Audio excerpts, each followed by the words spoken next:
All yours, Andy. Great. All right, 7:07, we call to order the July 10th, 2024 meeting of the Ware Conservation Commission. I am Andy Fulton, the chair of the commission. To my left, we have Steve, the vice chair. We have Mike, our secretary, and Ray, a member. And to my right, members Sherry and Mark, and our liaison for the Board of Selectmen, Dave. So we've got a good crew tonight, and we've got a good audience tonight. So sounds like the vast majority of folks are here to listen to and perhaps interact with Mr. Birch and talk about his dreams and plans and doings towards a deeper water trout pond on, off of Buxton School Road, right? Yes, sir. All right, and we also have, Mike, are we presenting? yes, come on up, Mr. Baldick. And, I have you know, tell us just where you are in the process with other town committees or boards or commissions. And I have the plan set as well, if you'd like for me to put that up.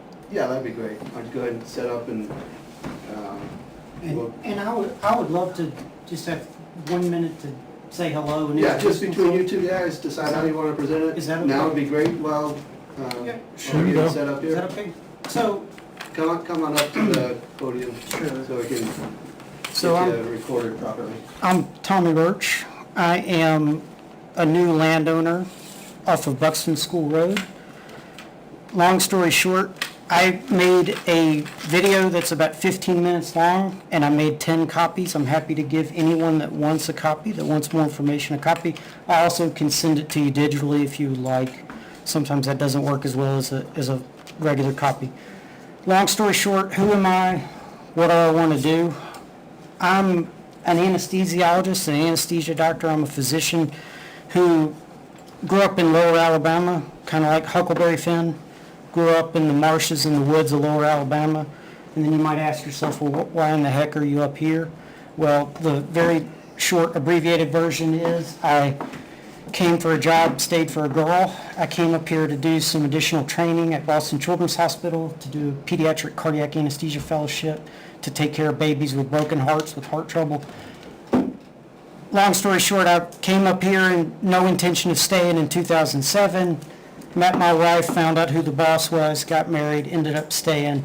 Worked at Boston Children's Hospital and at Beth Israel Deaconess Medical Center for a while, then worked at multiple other hospitals. Now I'm a sort of a freelancer, sort of a hired gun independent contractor. Work doing anesthesia and also teaching anesthesia. And that's who I am. That's why I'm here, because my wife is the boss and I listen. And she's a city mouse and she wanted to live in the Boston area, did not want to move to Huckleberry Finn land. So I came up here. But I still am a country mouse, love the country, desperately wanted a place in the woods where I could do some things in the woods. So I looked around and found a piece of land. Jason helped me with the perk test, and when we did the perk test, he walked the land with me and said, and I said, you know, I really want to build a pond. I've always wanted to have a pond since I was a little boy. And Jason said, well, it looks like you could possibly build a pond here. We'd have to go through the correct process of getting all the permits and everything and make sure that it works, but it looks like there's a good possibility that we could do it. So I bought the land, and that's what I want to do. What do I want to do with the land? So this is the important part. What do I want to do with the land? Basically, I don't want to develop the land other than building a trout pond. I don't want to build a Walmart. I don't want to cut down every tree on the land. I don't want to build a giant house. I don't even want to build a house on the land. I want to keep the property managed for brook trout, native brook trout, turkeys, and deer. I love turkeys. I'm going to finish very soon. I love turkeys. You're fine. I love turkeys. I'm a member of Turkeys for Tomorrow, which is a grassroots organization that is dedicated to the wild turkey. In addition to that, I'm a member of the Wild Turkey Federation, which is another larger organization that is dedicated to managing wild turkeys nationwide. And there's wild turkeys and deer and a wonderful brook that I don't want to harm on that property. That's basically it and what I want to do. So what I want to do, I want to build a native brook trout pond that's deep. I don't want to harm Peacock Brook. I love the brook. I want to keep the brook pristine. I don't want to upset my neighbors. I want to do everything I can to ingratiate myself with my neighbors and be a good neighbor. I'm trying to do that. I've sent letters to all my neighbors with my contact information saying that I want to manage this place for wildlife, and this is who I am, this is my phone number, my email, and this is how you can find me. These are, I'll just set them up here maybe. I'll just set them up here. Feel free to take one of those. That's a 15-minute video. If you play it at 2x speed, because I talk slow because I'm from Lower Alabama. If you play it at 2x speed, it takes about 7 minutes. I know your time is precious. It's the most precious currency we own. I don't want to waste it. And that's really all I have to say. The pond plans, I'm trying to do everything the right way. I'm not cutting corners. I'm not trying to break any rules. I'm trying to do everything properly. Thank you, Tommy. Just hold on there for a second. Sure. I have a question, and there might be some of the other commissioners that have a question. Yes, sir. Alabama to Boston, the jump to Ware, and this is just a curiosity. How did you find Ware from working in the Boston area? You know, I know my story in coming here, getting on towards 25 years ago, but, you know, folks keep finding something of value here. And I'm just curious whether you had any insights into this town called Ware in New Hampshire before you moved north, or when you're in the Boston area, or whether you contacted a realtor, or whether it's just a listing that happened to jump towards you? I had an unbelievably good realtor who was based in New Hampshire, a delightful man that works throwing boxes for UPS from 5 a.m. till 9 a.m., really blue-collar guy. And then from 9 a.m. to 5 p.m. he works as a realtor, and he just does land. And I hit it off great with him, and he basically, I wanted to buy some land somewhere. I wanted it to be within 2 hours of Boston, and he and I looked, and we were unbelievably delighted and fortunate to find this place. You're not the first, and I dare say not the last to find something of worth here, so thank you for sharing that. Anybody else have questions for Dr. Birch? How many acres do you have? 28 acres. And I would love to buy the land adjacent to it and not develop that, you know, but everybody loves it. So I don't blame them. Yeah, well, the town's a puzzle, and some of us have found comfortable pieces of it, and, you know, maybe, who knows what the future pieces hold. So thank you, and go ahead, Jason, with your presentation. I can get into the nitty-gritty of the actual pond and the property. And if I might practice things a little bit, Yes, did you make it to zoning board last night? Did you? we were the last four on the agenda, and I asked for a continuance around 9:30, Okay. and they finished at midnight without me. So this is a good thing I left at 9:30. Sure. So this is the first public forum where you've presented this? We present to the town of Ware? officially, Or yes. something with the planning board? We did a planning board session, a conceptual, just to see what channels we had to go through. And it was non-formal. It was just reviewing what we're trying to do, and they kind of directed me towards, you need to do this for ZBA, but you need to go to the Conservation Commission first. And therefore, here we are today. Thank you. Take it away. So, as Tommy had mentioned, he owns a 27-acre lot on Buxton School Road, and I walked the property with him when he purchased it. The property, and I can point out here. Does this position work for you, everybody? That's fine. So,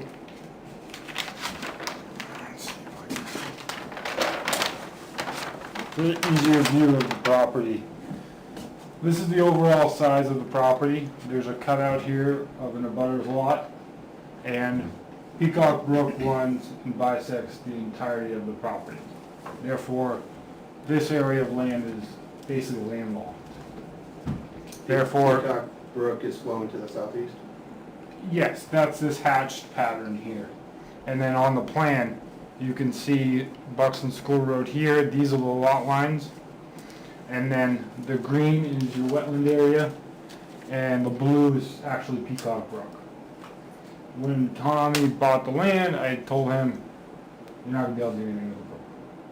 You're not going to, it's a tier 3 stream. It's got tier 3 floodplains adjacent to it, which are these lines here. And so we walked down and saw this flat pedestrian forested wetland. It's essentially wet because the water is just below the surface, and it meets the indicators for hydrology, hydric vegetation, and hydric soils. So as Tommy, If you can just pause there for a second, I'm sorry to interrupt, but I should have done this earlier. Your background, because I don't think we've interacted before. I'm a wetland and soil scientist and septic designer for Meridian Land Services. I'm sure you guys know Tom Carr. He trained me. Excellent. So, and I was just following last night. So did you do the wetland delineation? I down did, here? correct. We spent the whole day delineating and surveying this precise area for the pond. The reason we chose this location, and actually let me back up, we also are in the midst of, today I spent half the day going over a request for more information from the state.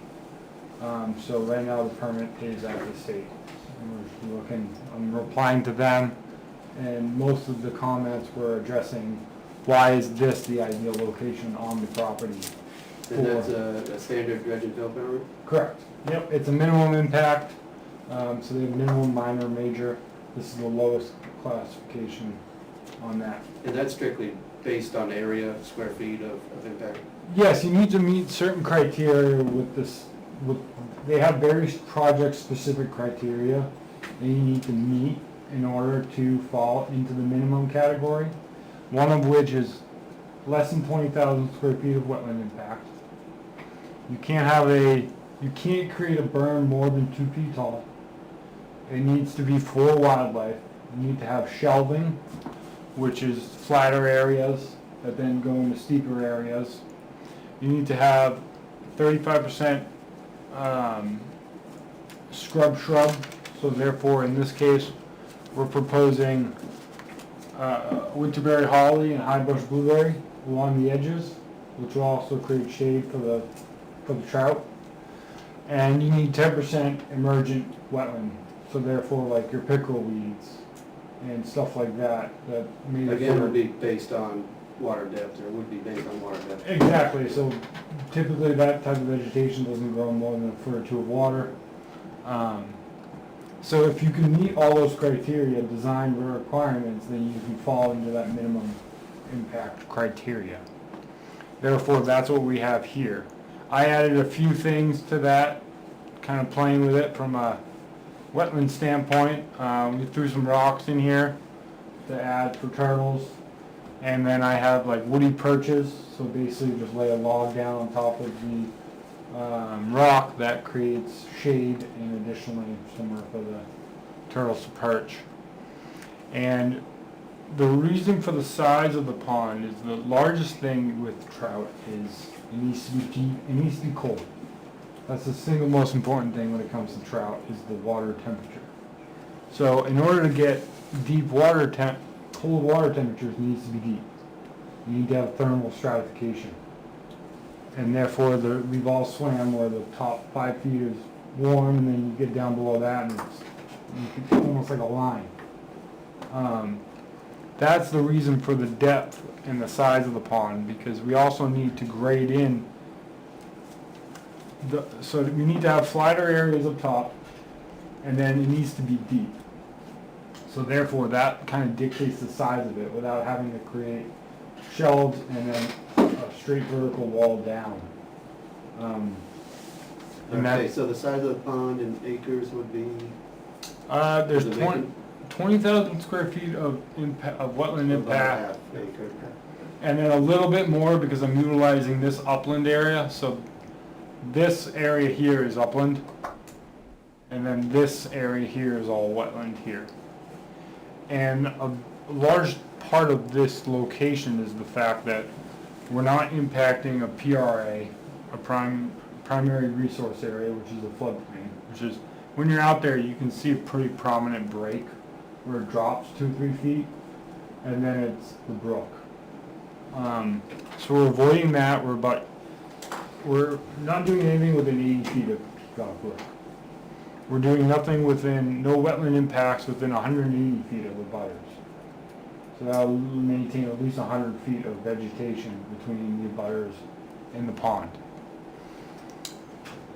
In addition to that, during construction, so basically I have these 2 deep pools for that, and then I have a flatter area here. The reason we went up into this upland area is so that in order for Tommy to access the pond, he's not crossing wetland to get into the pond. So therefore I'm cutting into the upland a little bit here to be able to step from upland to his pond. And Where's all the dredged material gonna go?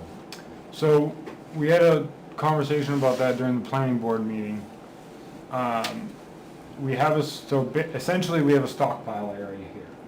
So the material is gonna sit in that, dry out, and then they had mentioned that if the material is pulled off the site, they'll have to meet with the selectmen for a gravel, a removal of material from the property. But the majority of it can be spread up in the upland areas. There's no filling of this project in wetlands. It's all removal of material.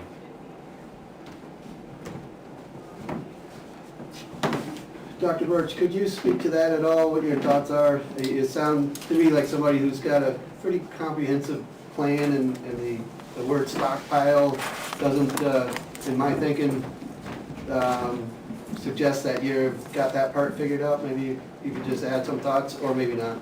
Sure, thank you. So And one of the things that I want to do is listen. And this isn't 100% exact blueprint of how things have to be in stone.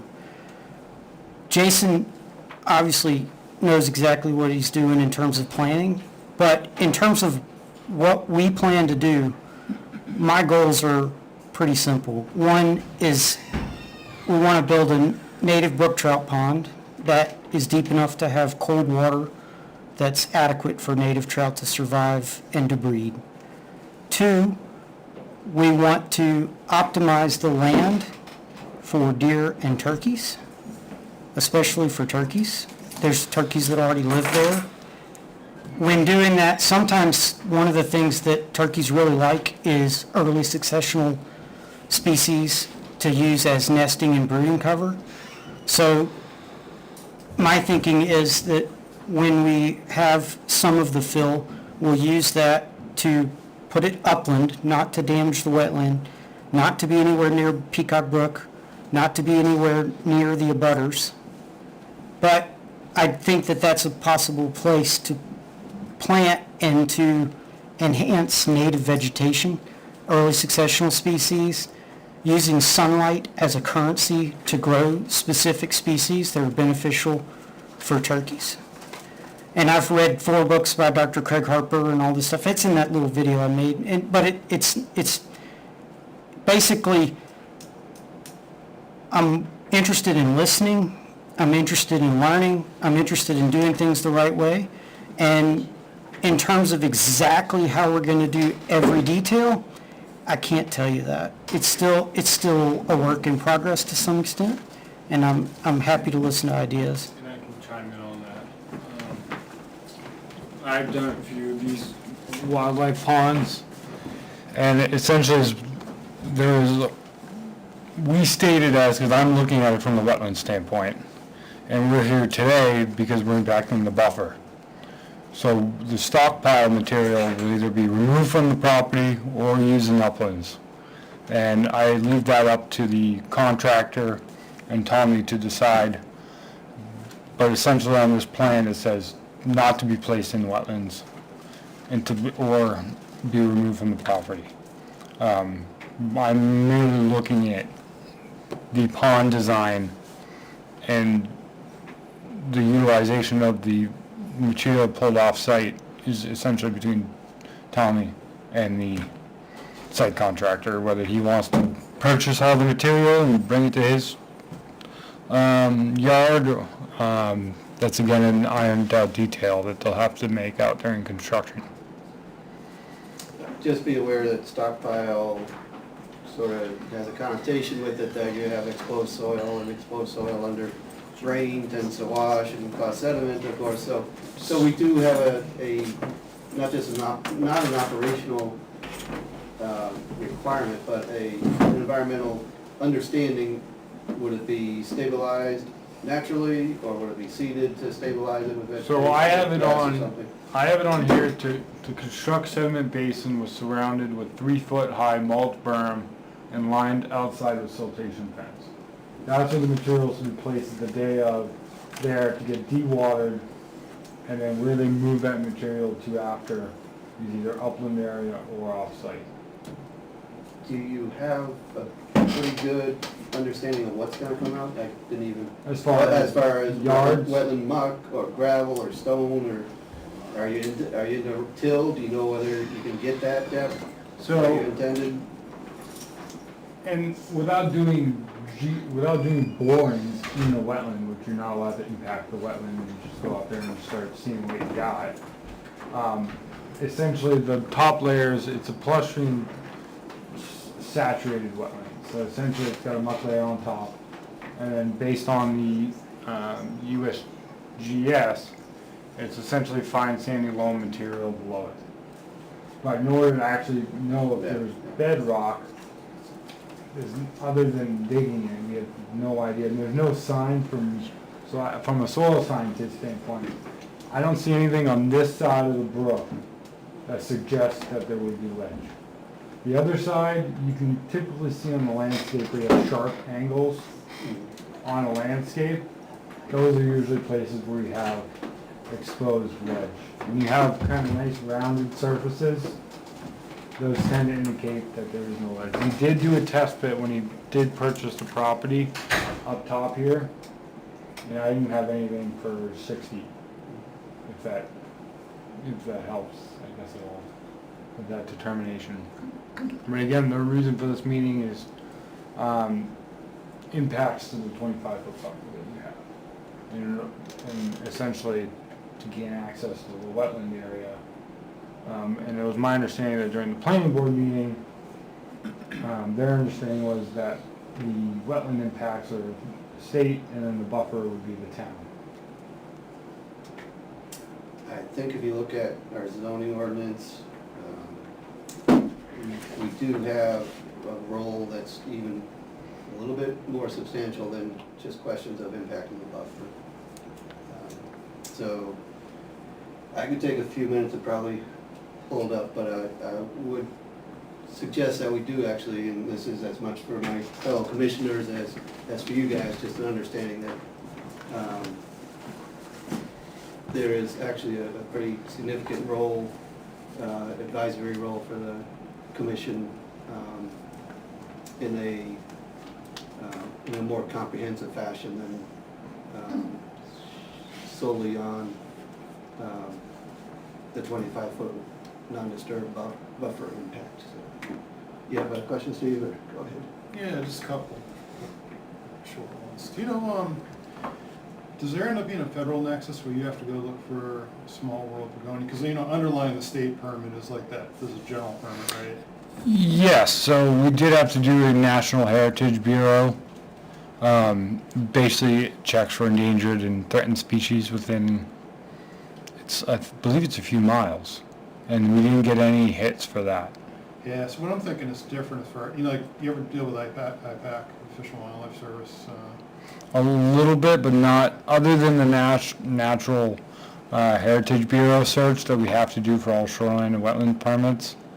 I don't deal with that in particular, but that's what the state uses to basically see if this area has potential to have endangered or threatened species. Yeah, I'd be kind of curious about that, because they changed the distribution for the potential small Ropagonia polygon, and made it millions of acres, and like the land that I manage, we just found 26 populations where they shouldn't even been there. So, And I'm not familiar with those, is it a wetland species or an upland?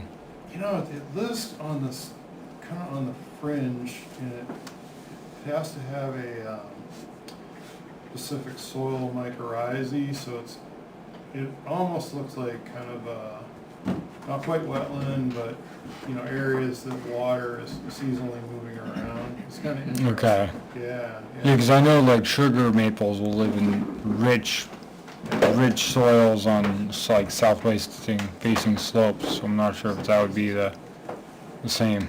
What we were seeing is like it's not even in textbook locations necessarily. It could be. Well, 'cause that's my world.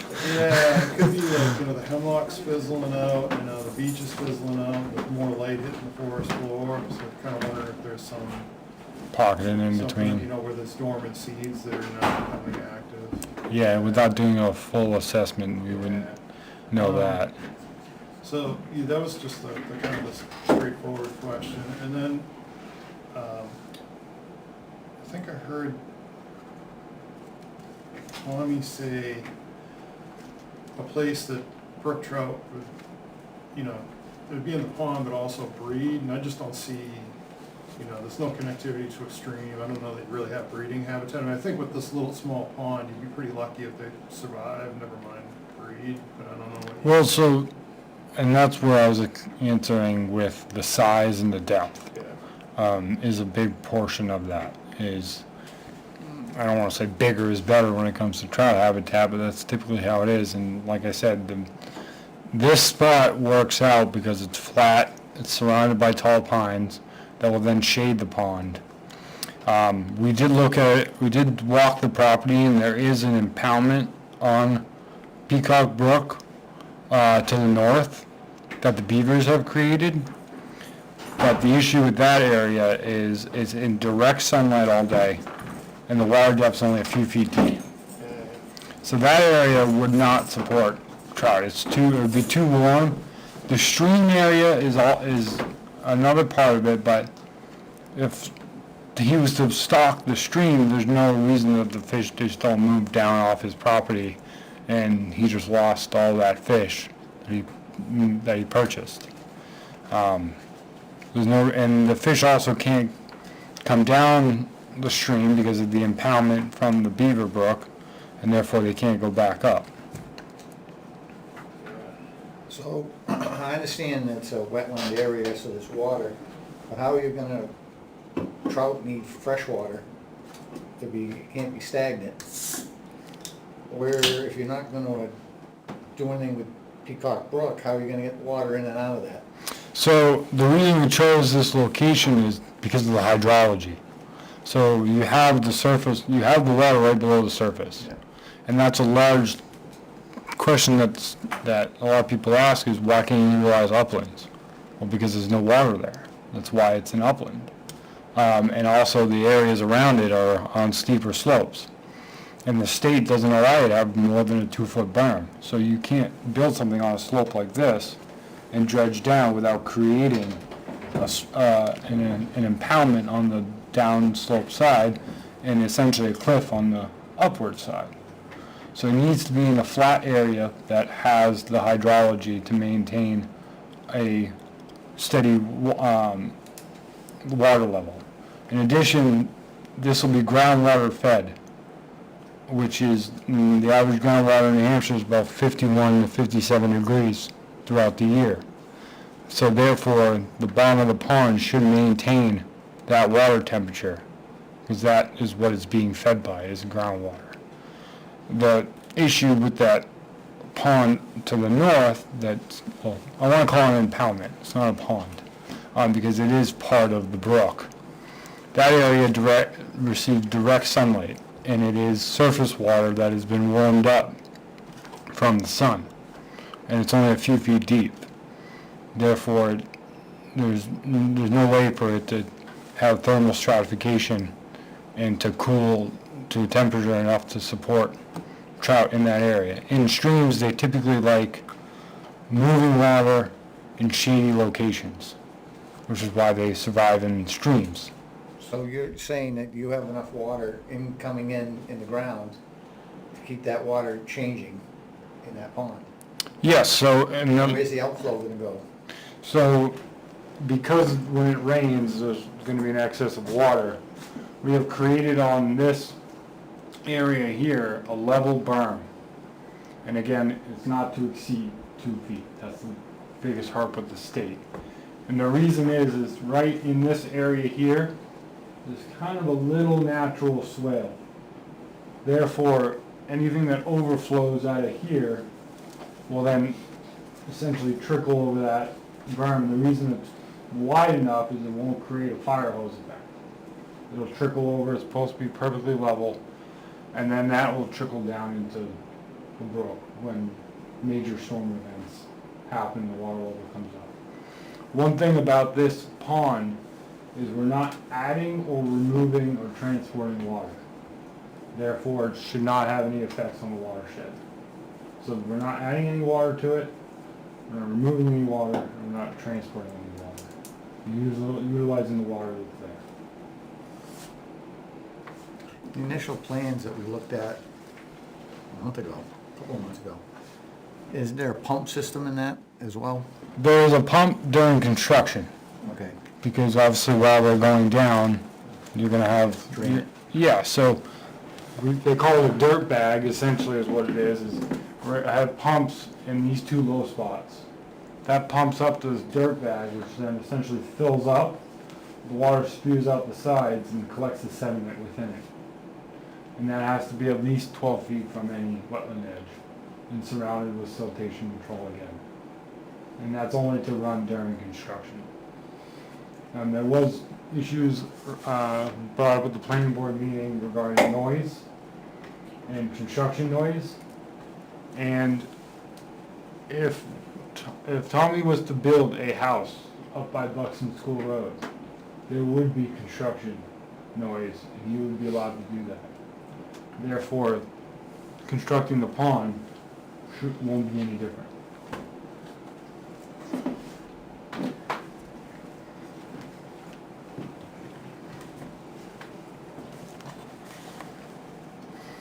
So one thing that's critical to maintaining a species is food source. What would the food source for the native trout in this pond be?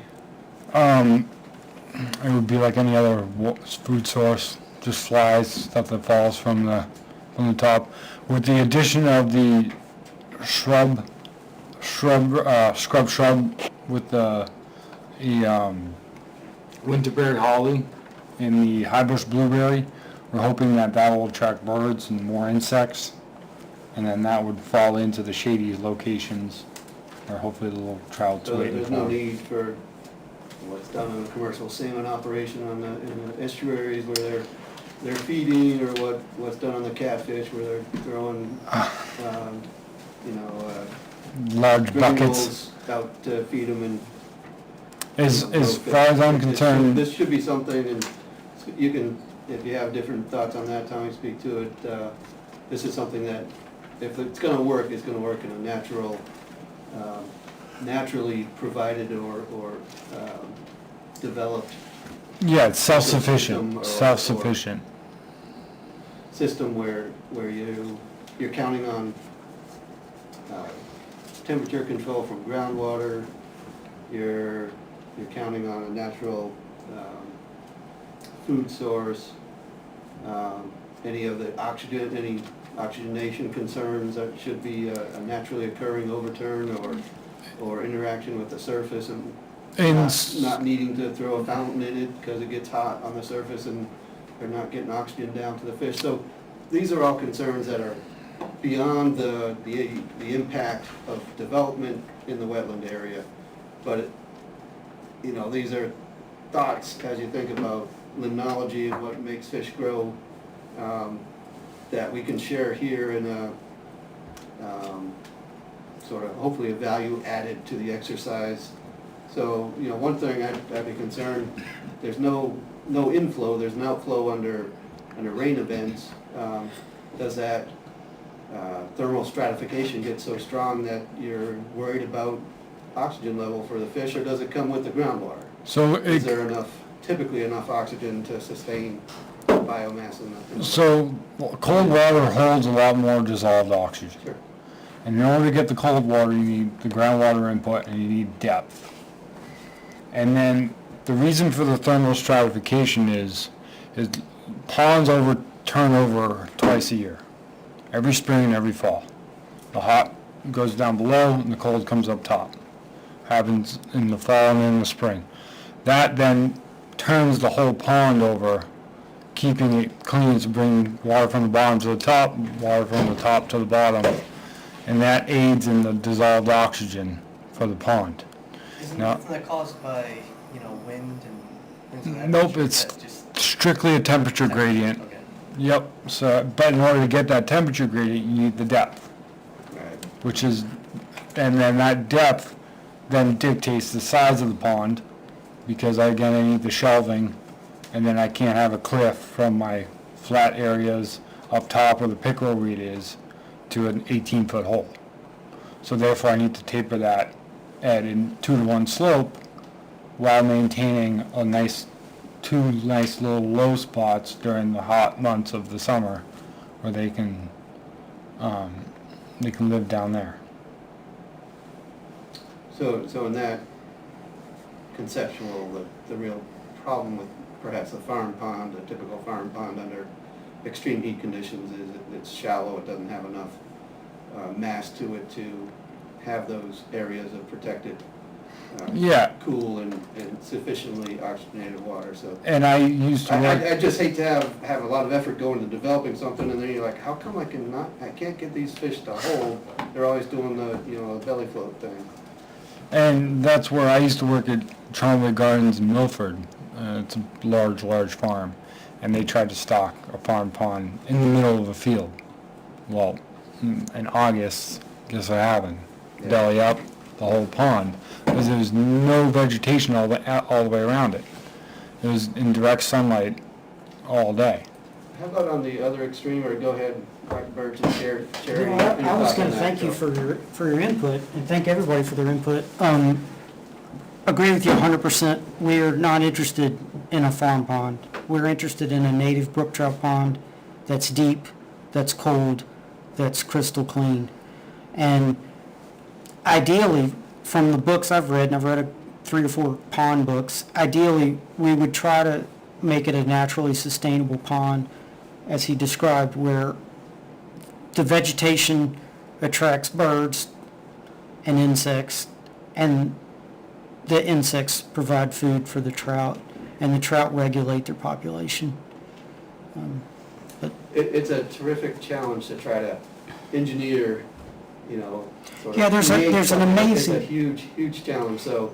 Roger that. Clearly, you've done a lot of research on it. Yeah, there's a guy in Vermont that has some wonderful pond books that's built a lot of ponds, and read several of his books, but there's a reason why. I have a biology degree. I'm not the smartest guy in the world. I'm smart enough to know I don't know everything. And that's why I've got Jason, and that's why I'm going to find the best contractor I can possibly find. And I've already walked the property with Jason multiple times and with 2 different biologists who've walked the property with me and looked at it, and we've discussed this stuff with them. And I'm interested in listening to you, because you guys know some things. So. A little presumptive, but thank you, and I know it's honest, and I appreciate that.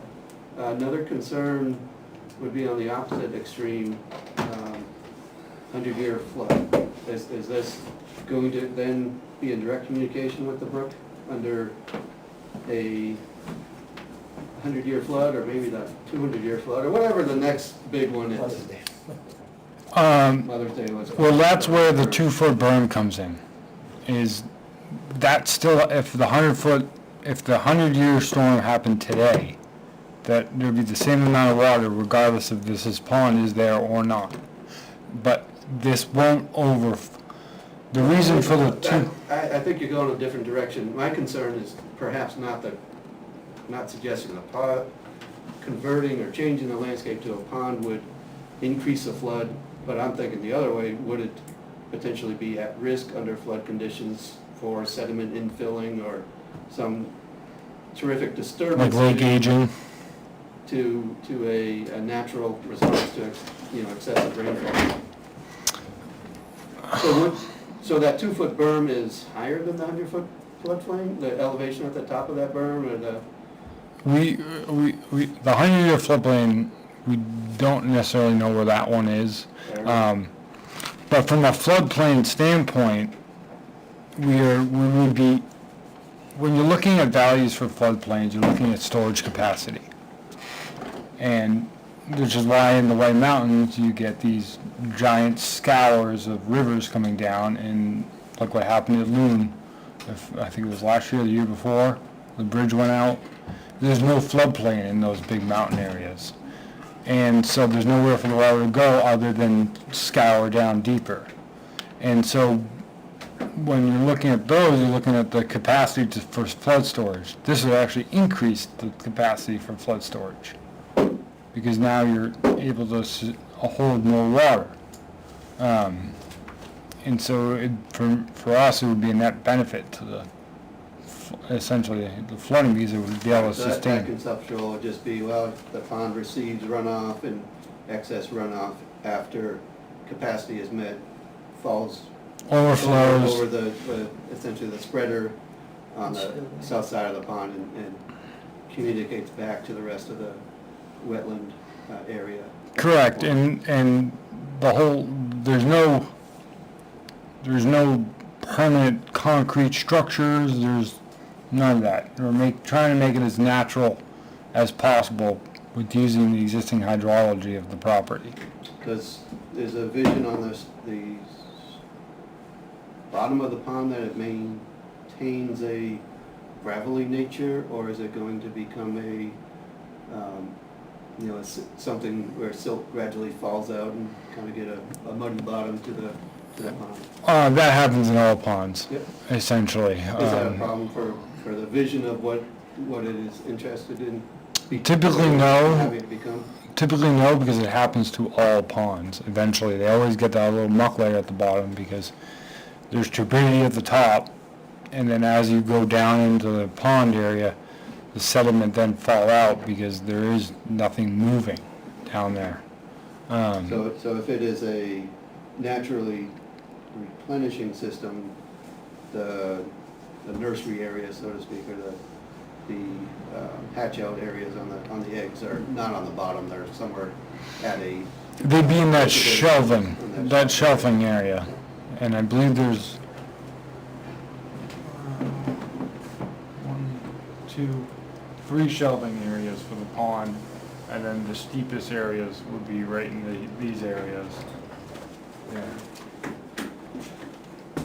And that also played into the design of the pond, is having multiple, again, to the success of the pond, so having multiple areas within the pond.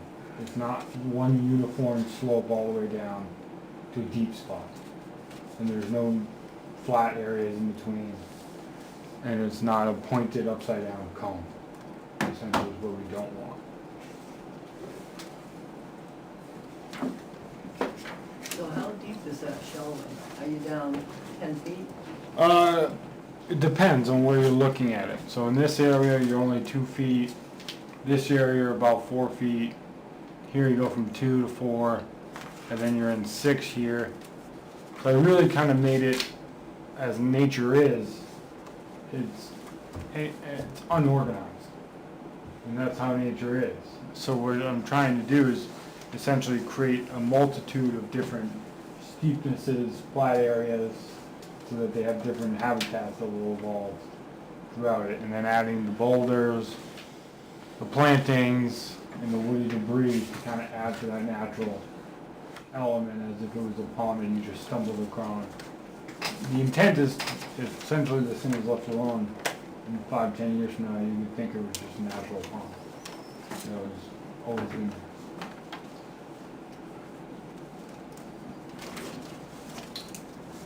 Anything else on the presentation side? Unless you have any questions, I think that about, Another one coming back to you, Covers Dr. it. Birch.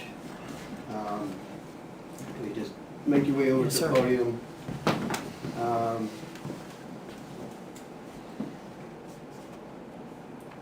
I think you're aware of some abutter interest in what you have going. Can you say at this point whether there's been any adjustments to your plans based on expressed interest, or have you not received specific concerns that were actionable for you? Well, I've spoken with a couple of abutters that were concerned, and I honestly felt by the end of those detailed conversations, we had sort of reached an understanding, but I don't know if that's true, or if there's still some disagreements, but I'm certainly willing to listen to any concerns and questions, and I'm certainly willing to try to address concerns. And, you know, with the state, I know the state received some specific comments that Jason's trying to address at the state level. actually addressed them today. Yeah, I mean, so, I mean, there was, you know, but I'm certainly willing to listen, and no one has, everyone has my phone number and my email, and no one has reached out to me to talk to me personally with a specific question that I haven't tried to answer. Is there any problem with, currently that you know of as far as folks, other folks using what's now your property, being on your property? Is it something that you were thinking you might have to post at some time? Well, I've or- posted it, and the reason for that is, you know, and I understand that that's hurt some people's feelings, because, and I completely understand that, because where I grew up, there was some woods behind my house that I didn't own, and I played in there as a child, gosh, probably for 10 years. You know, for 10 years I would play back there. And eventually people bought it and developed it, and it changed. And nobody likes change. The only person that likes change is a baby with a dirty diaper, and they don't even like it when they're undergoing it. But this property was put up for sale, and I bought it. And when it was put up for sale, the person that bought it was going to utilize it for something. I'm not trying to build a Walmart. I'm not trying to build a giant house. I'm trying to preserve it for turkeys, deer, and build a pond for native brook trout. Now, I would feel upset if it, like I did when I was a kid, if I used to hike on some land with my dog and now it's posted and I can't hike on it. I understand that there's some resentment for that, and I feel a little bit sad about that, because I understand it, because I grew up and experienced that.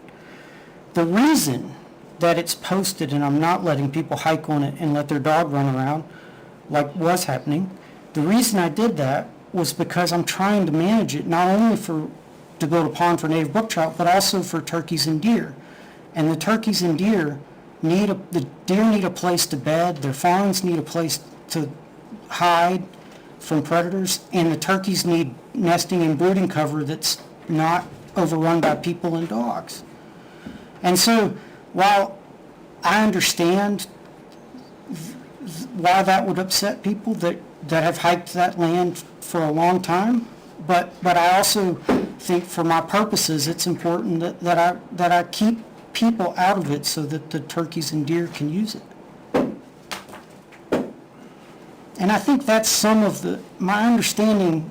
I haven't talked with neighbors directly, but indirectly, I mean, this is all hearsay, third-party stuff, but hearsay, I've understood that some people are upset that it's posted and they can't hike on it anymore. So, And I understand that, and I honestly feel a little bit bad about that, but there's a reason for it. Do you have any flexibility if folks were approached on a one-on-one basis and talk about that, or is that something you're not eager to entertain? I'm always willing to listen to people.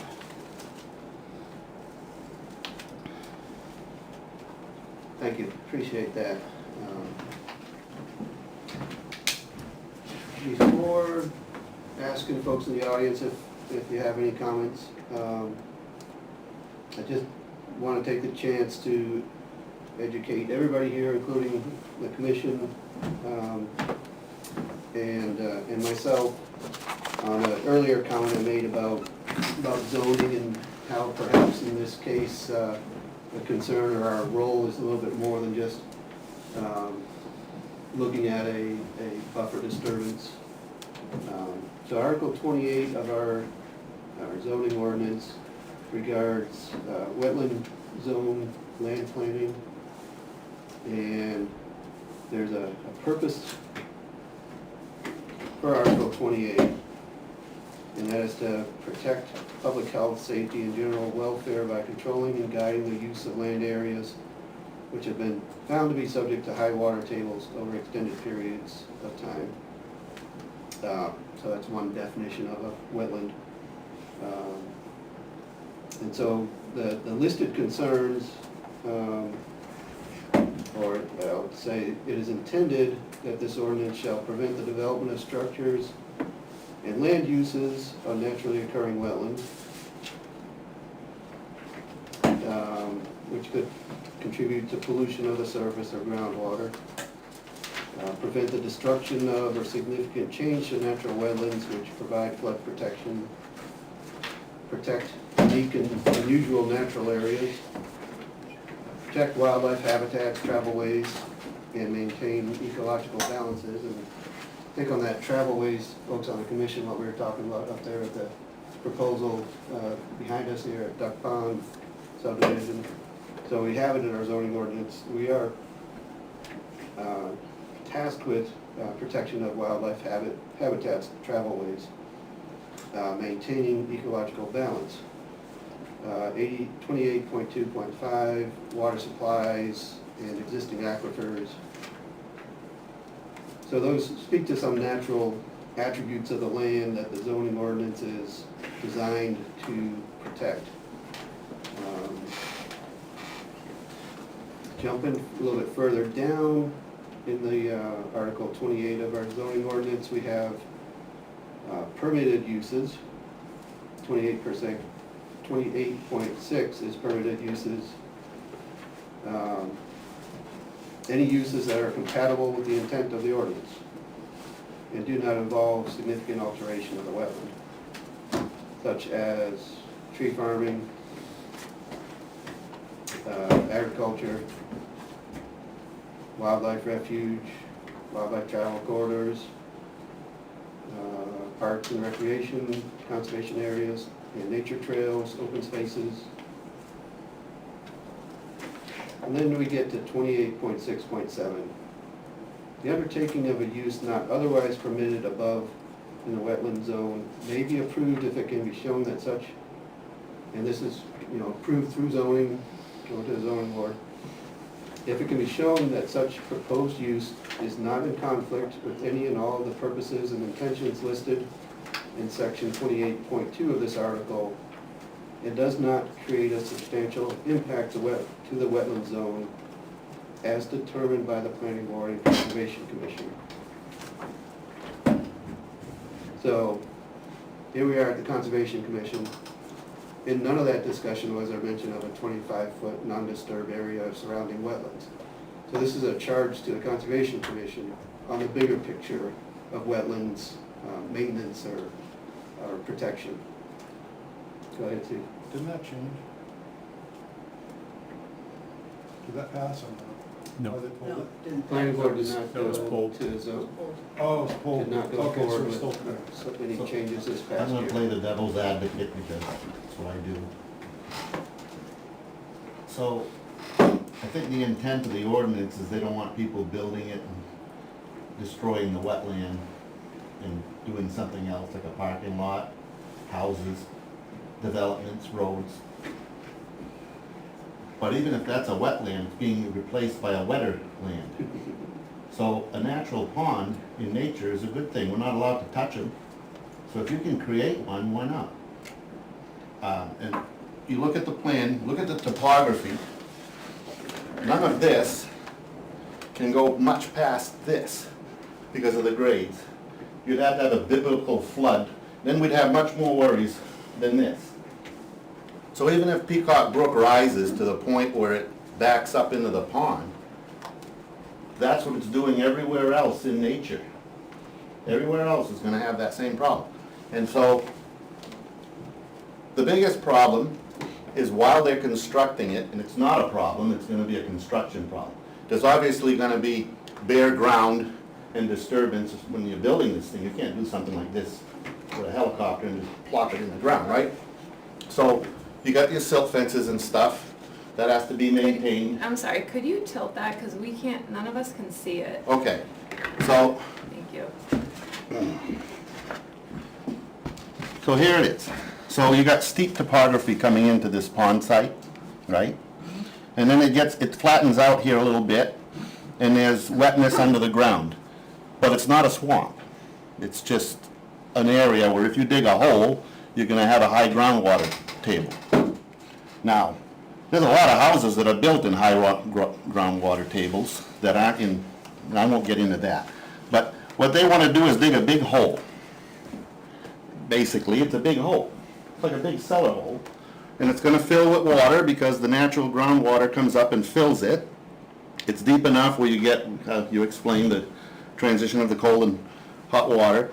And there's a brook, there happens to be a brook here, but they're not talking to each other.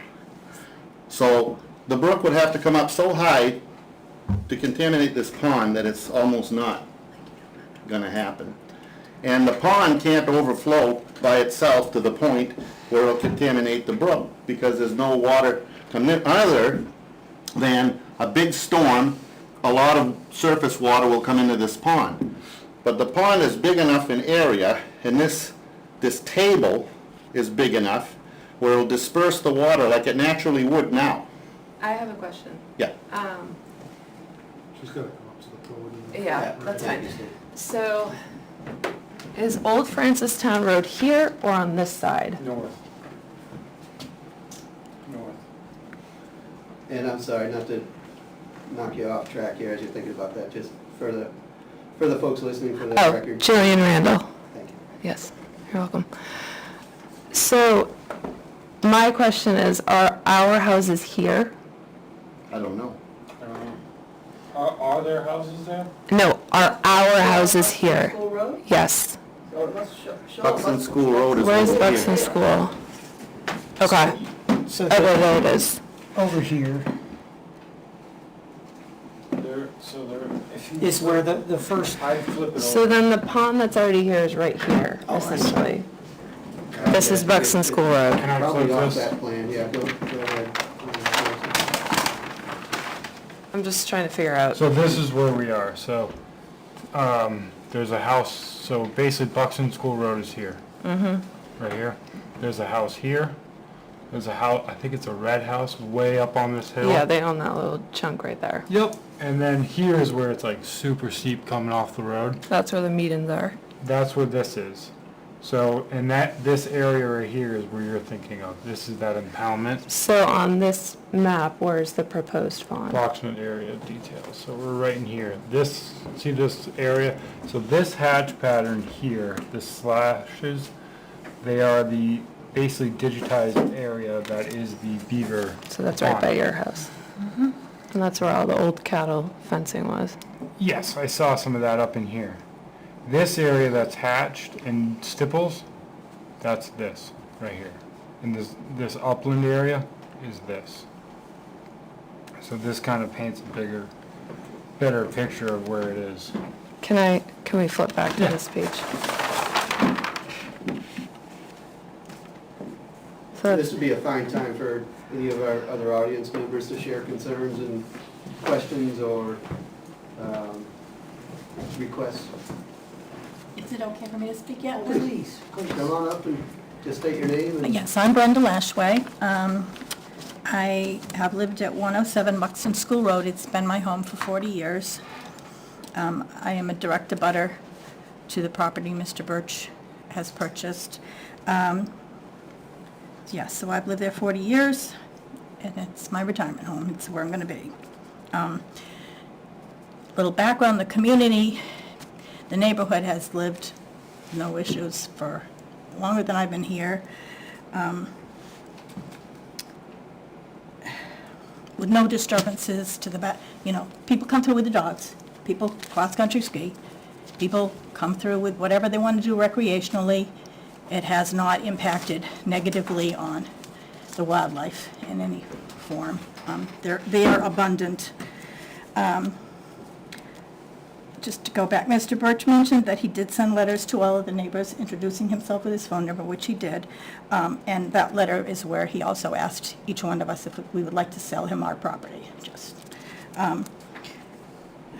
Personally, I'm not concerned about posting someone's property. That's their right if they own it. Obviously, bright yellow signs aren't as attractive as trees to look at, but whatever, there's other woods out there besides Mr. Birch's property.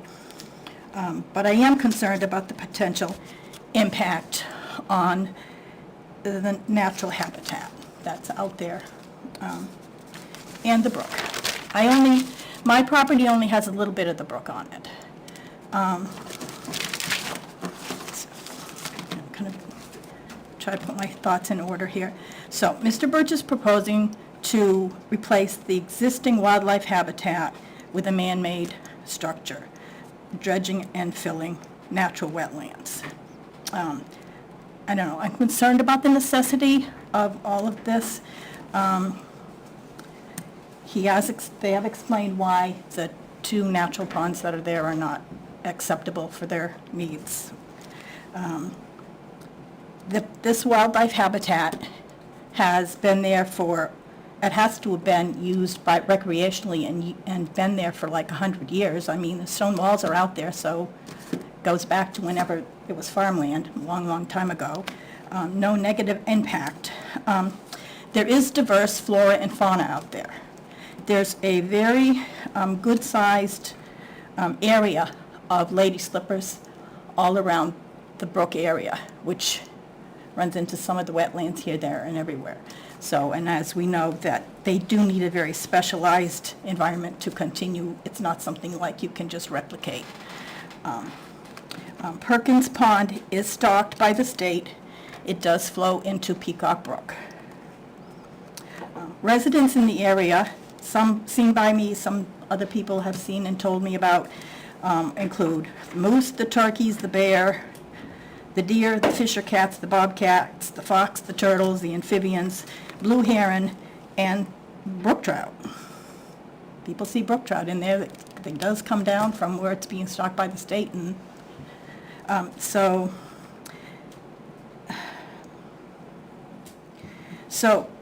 if Mr. Birch has not seen the turkeys and the deer, it's not because they're not there.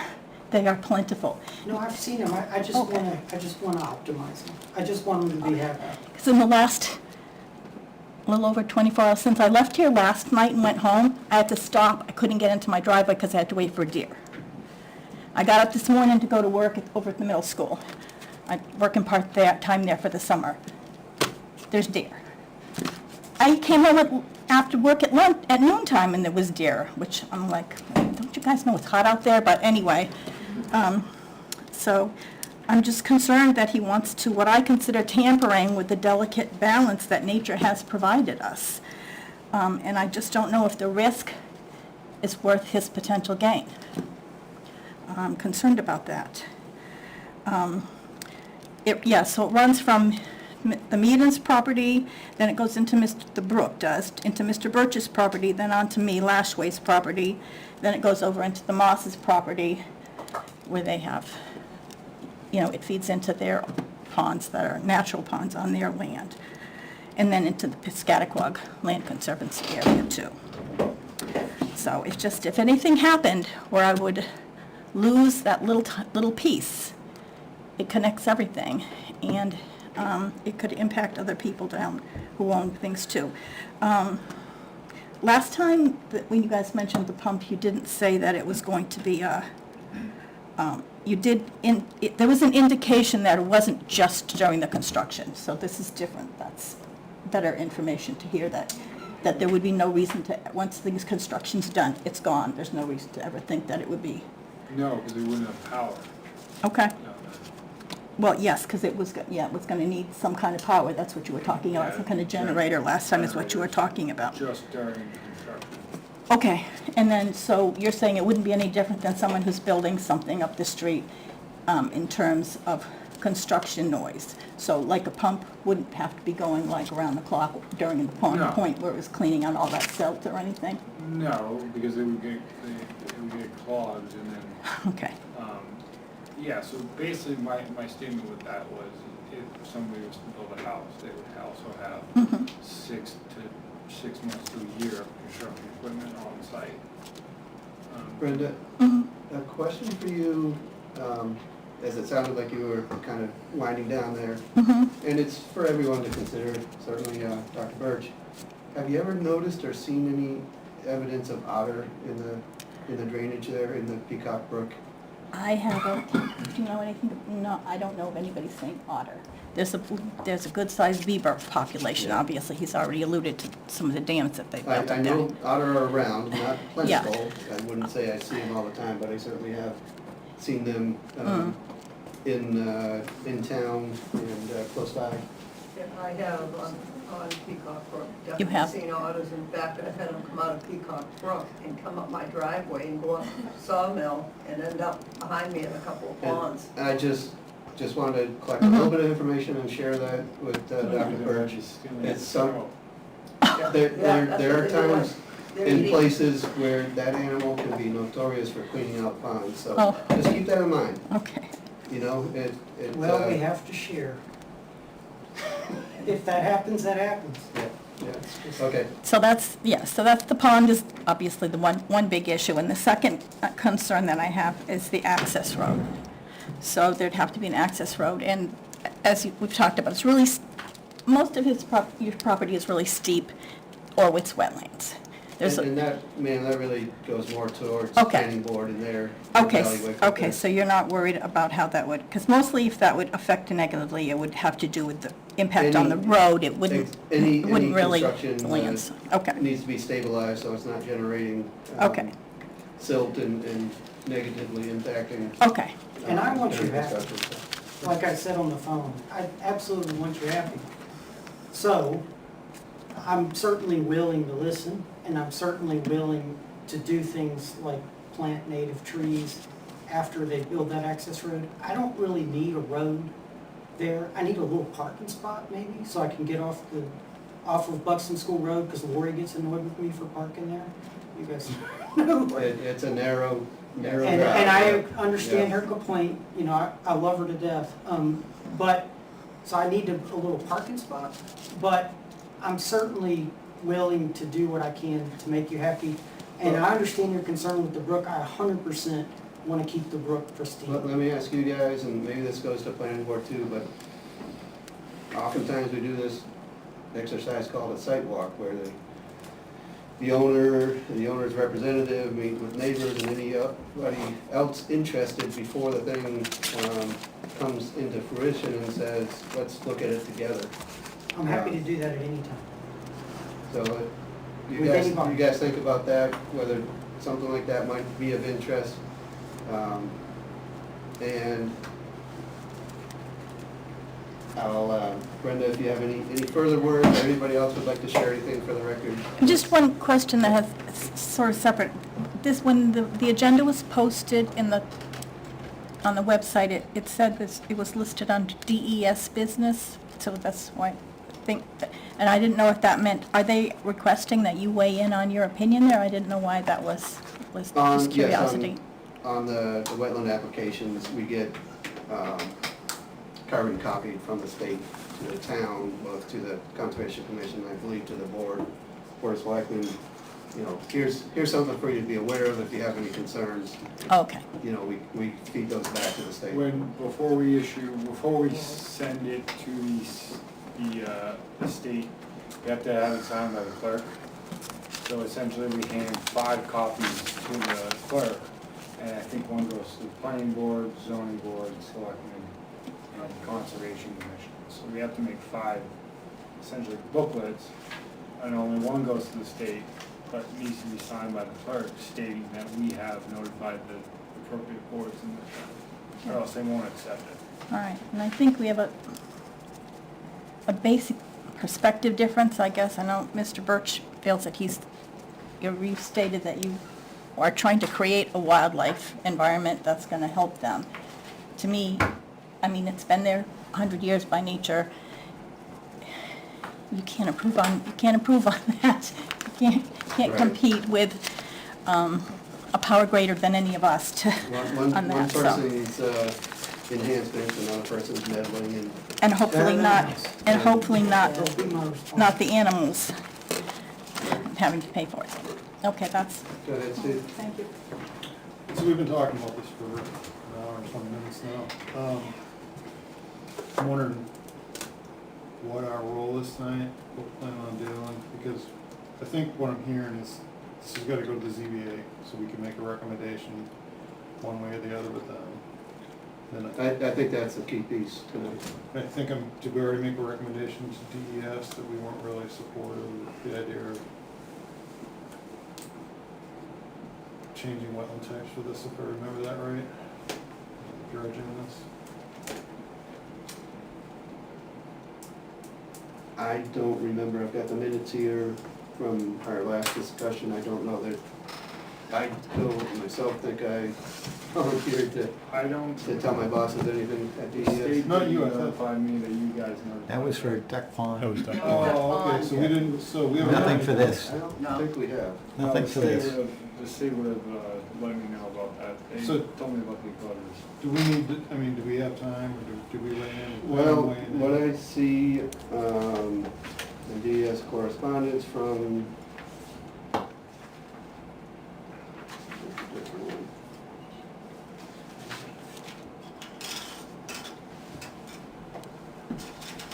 So if I can mention something, we spent an hour and 20 minutes discussing this, a pond, a natural habitat area. So if this individual decides to sell this property, and a developer comes in and builds a big mansion, They would never be able to on that property. they'll figure out a way, trust me, it's 28 acres. They can legally build anything they want. Well, I've walked those A developer can acres come in, and it would get a not be building worth the permit money. And build on that land, and nobody can say anything about it. It wouldn't be worth what it would cost them to have to That's fill not all an that. issue. The developers are building stuff on junk. There's Please, 80 acres, hold your comments for there's just a 80 second. acres across the street that keeps getting sold over and over and over again. That is Please. better than that property. Hold your comments, Ray, please, finish up. No, I'm just saying, if you make it too difficult for somebody to build a natural habitat, It's the not animals natural. will come, everything will come. He doesn't plan on living there, versus somebody getting a building permit and building a house there. All right, well noted. Oh, hold on, Steve. And, I'm sorry, did you want to weigh into that, or do you have a different point that you wanted to make? I mean, we've decided that the idea of Thomas selling the land and a developer developing it is not a fear that we have, like as neighbors, so. Well stated, so, hold one second, we're gonna Okay. try to put this one to bed, Steve. So just for clarity, the natural habitat is what the glaciers left, and what has grown there, what has rebounded since the land was farmed. So coming in there and dredging, that's not considered a natural habitat, it's a habitat. So just for clarity, so we're talking about, modified wetland to support a recreational pursuit and having, potentially trout survive there. So it's, it's a modification, right? It's not natural, just for clarity. So I think what we're really looking at is, do we have a recommendation for ZBA on the buffer or not? And do we want to say anything to DES one way or the other? It's that simple, is our role. You know, All just right. for clarity. So you mentioned, and I'll go back to you, That's okay. Steve, and we've got a letter dated May 8th saying, essentially, the local conservation commission, local river management advisory committee, or the New Hampshire Rivers Council, please weigh in by May 20th. Otherwise, we're proceeding, we're not waiting beyond that. So comments can be presented, whether they have impact or bearing to DES at this point, depends on where they are in the process. So we've missed the opening, sort of the pause to get the official local. The lady from DES spoke with us recently because she had asked you guys for more information to address some of the concerns that she had received and from some of the letters from the neighbors and abutters. And she said once she got your response, then it would be then she would have 30 days, I think. So that's the process. So because she asked for more information, that kind of extended it, so it's within the next 30 days she's gonna be deciding. Fair enough. Sorry. Thank you, Brenda. You came to the podium, please. Oh, so, I'm hearing Mr. Birch say he wants to create an environment for deer and turkey. And as Brenda's already said, like, we see so much wildlife in this area. I mean, we had a black bear that wouldn't stop visiting us last summer. The fox running at the chicken coop constantly, you know, like, even having 2 dogs running around in the yard, there's constantly deer and turkeys coming through that area. So, you know, and like Brenda said, it's an abundant ecosystem down there. So our concern is we don't need a human to come in and fix that, and that if a human does come in and create a man-made pond, how will that negatively impact? That was one of my questions. I don't know if Jason, after I'm done, could address that, but like, we haven't really talked about what the potential risks to the ecosystem are, only what they think the benefits of the pond would bring. And also, Mr. Birch, you mentioned that you want to listen and learn, but you haven't even owned the property for a year. You haven't sat and observed that nature for the year. So maybe that's why you think it needs fixing, but it doesn't. Like, I don't think reading books and working on land for 4 months teaches you about land. I think, like, move away from the books and go sit with the land for a couple of years. Like, watch the wildlife, see how it already flourishes, because that's what we see. And we're very afraid that all these things that we use the land for, like, every year, Brenda texts, like, the first lady slipper's out, and, you know, runs down and shows my mom where it is, shows me where it is. And in terms of me walking on the property with my dog, you had a recreation tax credit. So technically, I think you had to allow me to, as long as, I mean, I wasn't hunting or doing anything like that. I think with a recreation tax credit, which you no longer have. And that was and you're 100% right, that was a mistake on my part. I've already fixed that with the state and paid the owed $12 additional in tax for allowing me to post it, and so it's currently posted.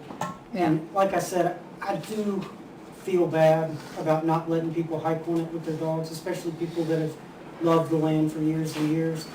But I really want the turkeys and the deer and the wildlife to have an understood. It's okay, Ware has plenty of places to walk. But, yeah, it's, But a dog walking on that property once a week in the winter time, I mean, I just like to walk down to the beaver pond, it doesn't impact how many deer or turkeys are on I the would property. encourage the two of you to keep this discussion going in Okay. private. I think it's valuable. I agree. I think it's valuable, and I think there's, you know, definitely some changes that are uncomfortable in a community. It's fine. I honestly, I live in Hancock, but I've got plenty of places to walk, but,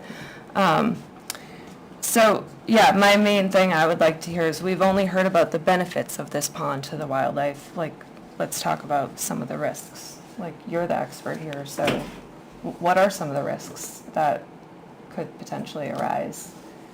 So, what I was going to recommend to Tommy is for us to lay out the siltation control. That's the number one most important protector during construction. Once the pond is created, I don't see much liability or issues there. Most of it, as any construction project is, it's during construction. If done by this plan per the construction sequence and the erosion control notes during a dry time of year, having our survey crew lay out the siltation control, I have to then do monitoring reports. And you can't move to the next phase till you get my monitoring reports. The first thing I have to do is go out and meet you and your contractor on site to make sure that your siltation control is properly installed. If it's not properly installed, which we've all seen, where the siltation control, the silt fence is this far above the ground over a gully, it doesn't work. So that is the biggest concern, is having proper siltation control. The other factor is, as you had mentioned, Mr. Chairman, the stockpile area. That needs to be properly, again, drained and either dispersed in upland and immediately stabilized with seeding. And all these comments are on the plans, if you read the erosion control notes. So we're using best management practices that are outlined by the state, and if those are followed and inspection reports are done properly, and everything will go smooth. Now, again, that's where the following the plan directly is the most important thing. Any deviation from the plan, that's where you fall into trouble. So you can't take the plan, say I got my permit, and walk away and throw away the plan and I'm going to do what I want. The plan has to be followed to a T.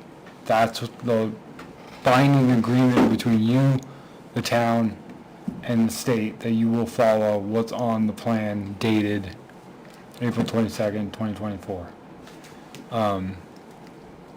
And so I'd like to also add that the state does have a legal mechanism to create wildlife ponds in wetlands. They have it outlined in section 500, the process to create a wildlife pond within a wetland. There's very strict criteria that you have to follow. You can't have any waivers. It can't be in an area like Peacock Brook, which is the first thing I said to Tommy when he was talking about putting a pond in. That is a much higher value wetland and functions. It does not function the same as the pedestrian wetland, which is saturated. It doesn't carry water. The river is a much higher value, therefore not to be touched. The state was looking at, what about uplands on the other side? And I'm basically articulating to the state, it makes no sense to cross Peacock Brook to access uplands or wetlands on the other side. I was just finishing that essentially rebuttal to the state, saying that is unrealistic.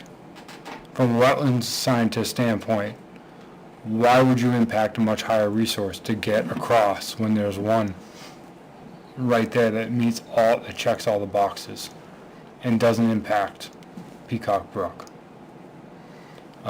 So I hope that this helps answer the question. Thank you, Jason, and I just want to be clear here that whether or not we perceive a need the same way as a landowner does, we do recognize very significant landowner prerogative. So Dr. Birch, as a landowner, has a vision of doing things that are part of his conceptual of increasing habitat or improving habitat, and he has, within the boundaries of zoning and the local and permitting at the state, a fair bit of latitude on that. But in coming to the Conservation Commission and having this discussion tonight, we as a commission, I as the chair certainly, value and want, each one of you as an abutter to be a conservation agent on your own. And I see you're doing that tonight, and I appreciate that. Because we need your support to not only understand what the concerns are from the community, but in a community building effort to sort of weave those concerns into our role in, acting on that landowner prerogative. So we take the job seriously, we give it a lot of time tonight, we really do value what you've had to say and appreciate you spending the time here tonight. As we also appreciate the new landowner sharing a vision, and we will treat both of you as honored guests tonight, and we need to take a little bit of our time now to sort through our role, decide whether we've got a comment to offer to the state. Thank you for information that, from all parties suggests there's a window here where comment might be still received and relevant to the state, as well as our advisory role per ordinance to the folks who would actually have the position to grant that variance at the local level. So thank you all for coming here tonight, working through this with us earnestly. Many of you for the second time. And I appreciate your flexibility and your sense of responsibility to place around you, because we want this to be a good, healthy community for people and for wildlife. And you all are sharing and professionally engaged in achieving, that goal. So thank you. Well, thanks. Thank you. Any other comments from the audience? Anything else from the commission? I just want to. Here's your chance, yep. I just want to publicly say thank you. You guys have a difficult job. It's not easy, and you probably don't hear thank you that much, but it's a very important job, and I appreciate it. Thank you. So, Commission, I think it would be within our scope of responsibility to offer some guidance, a recommendation to the Zoning Board of Adjustment, who will be hearing this and frankly will be wondering, hey, what did Conservation think about this change in town, this conversion of some wetlands proposed to a trout pond. Go ahead, Steve. So essentially it's not abundantly clear with our zoning ordinance. It seems like this probably, the only thing it could fall under is 28.617, the undertaking of use not otherwise permitted above in the wetland zone. We're talking about the wetland zone part of it. Maybe prove that if it can be shown that the proposed use is not in conflict with any or all of the proposed intentions listed in 28.2. So then when you get into 28.2, and I feel like not enough work has really been done to demonstrate that there isn't, we don't really know if there's any unique and unusual natural areas, because it didn't sound like there was really a yeah, I mean, that's just a wetlands, I mean, a DES. This is an outline of all those 0.2, 0.3, 0.4. Did you guys do a veg survey in there? For Anything? I mean, just walk through it, make sure, We walked it with Jessica Schultz with DES. We walked the property extensively and also walked the property extensively with Dr. Matt when Carr. you say veg, I guess. rare and endangered species. I mean, I know you did the computer check, which isn't not that useful, honestly, and where, I mean, it's just not a lot of documentation. If you'd like to do a site walk, we can walk the exact area. Happy to do it with anybody. But- Yeah, it's up to the commission, but just point, I mean, But the articles that you're referring to, I don't think you guys have seen this, but I outlined like 2 pages of my responses to all of those points. Would you come on up and just There's a few of them. share with us, this is just a sneak peek into what's going towards the... And these are going to be read during the ZBA hearing.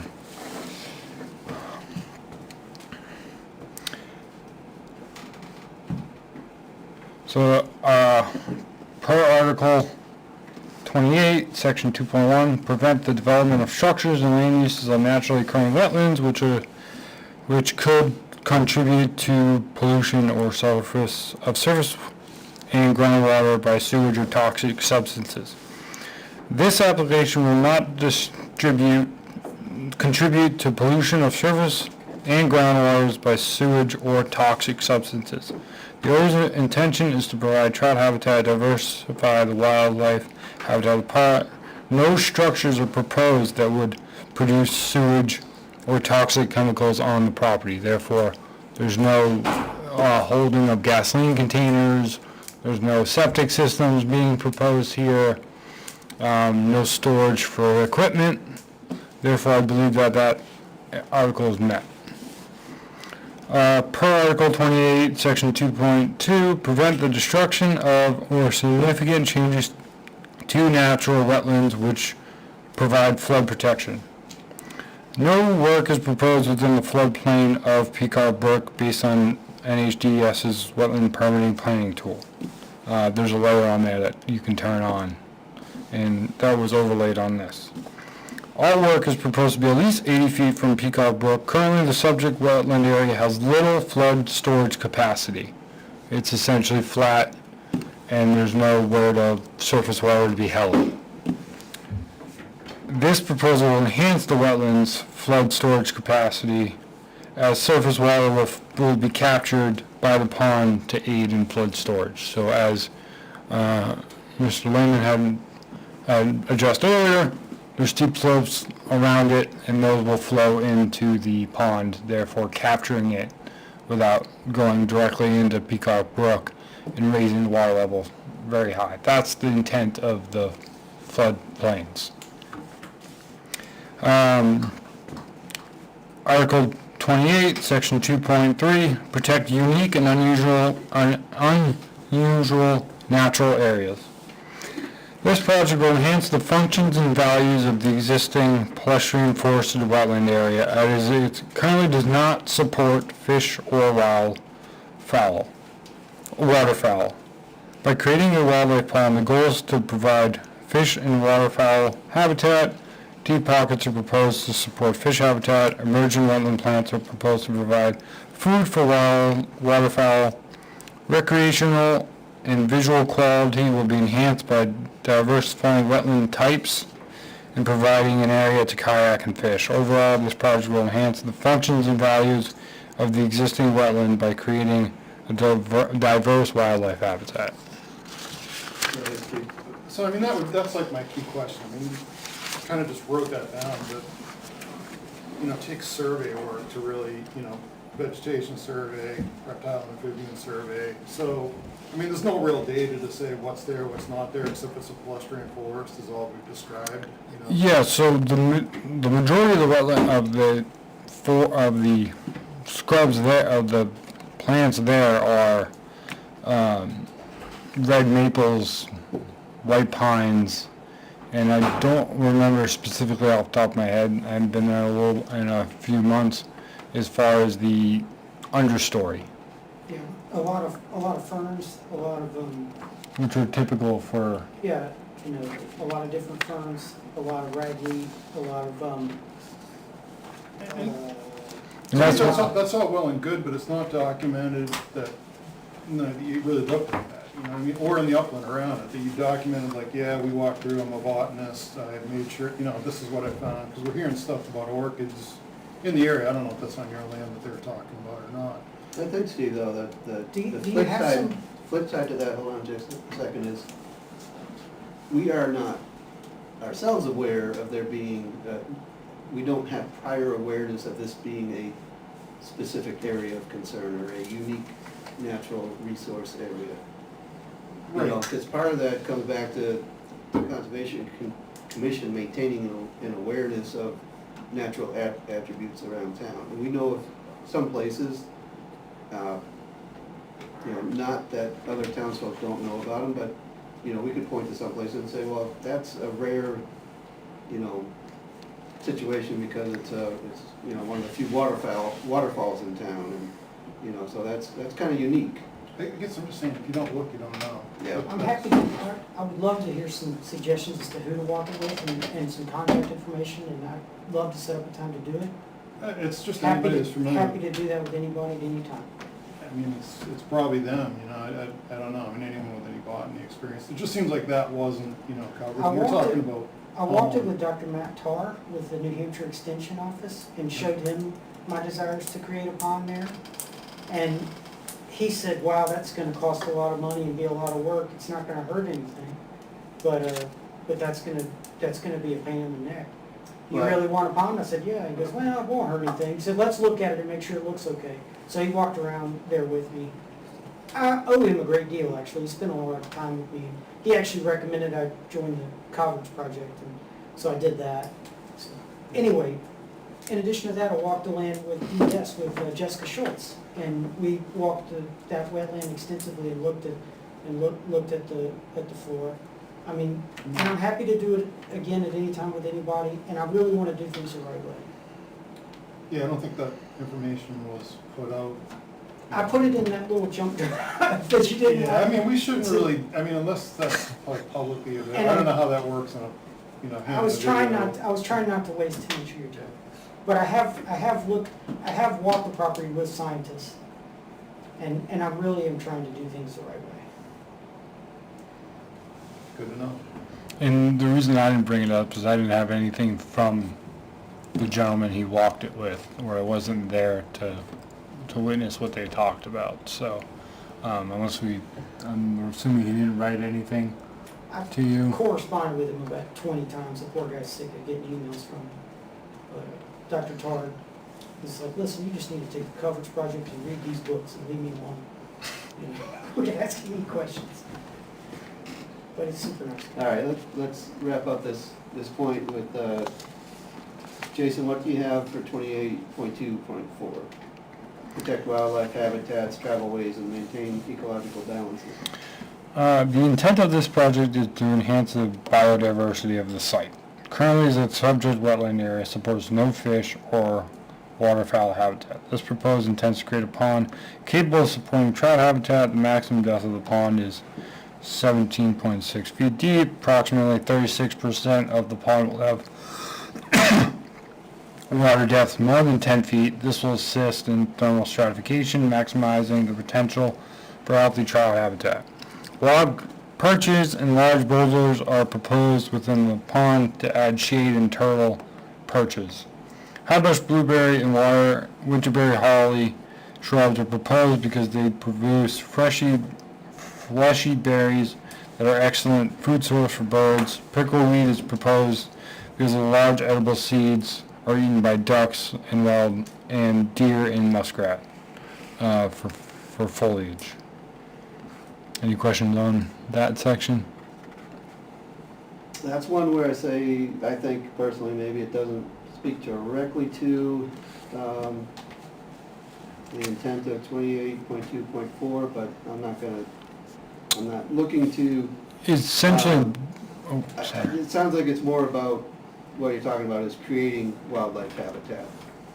So there would be something lost, this was a question that came up, and what is lost is a natural landform, a natural palustrine wetland, which is a habitat.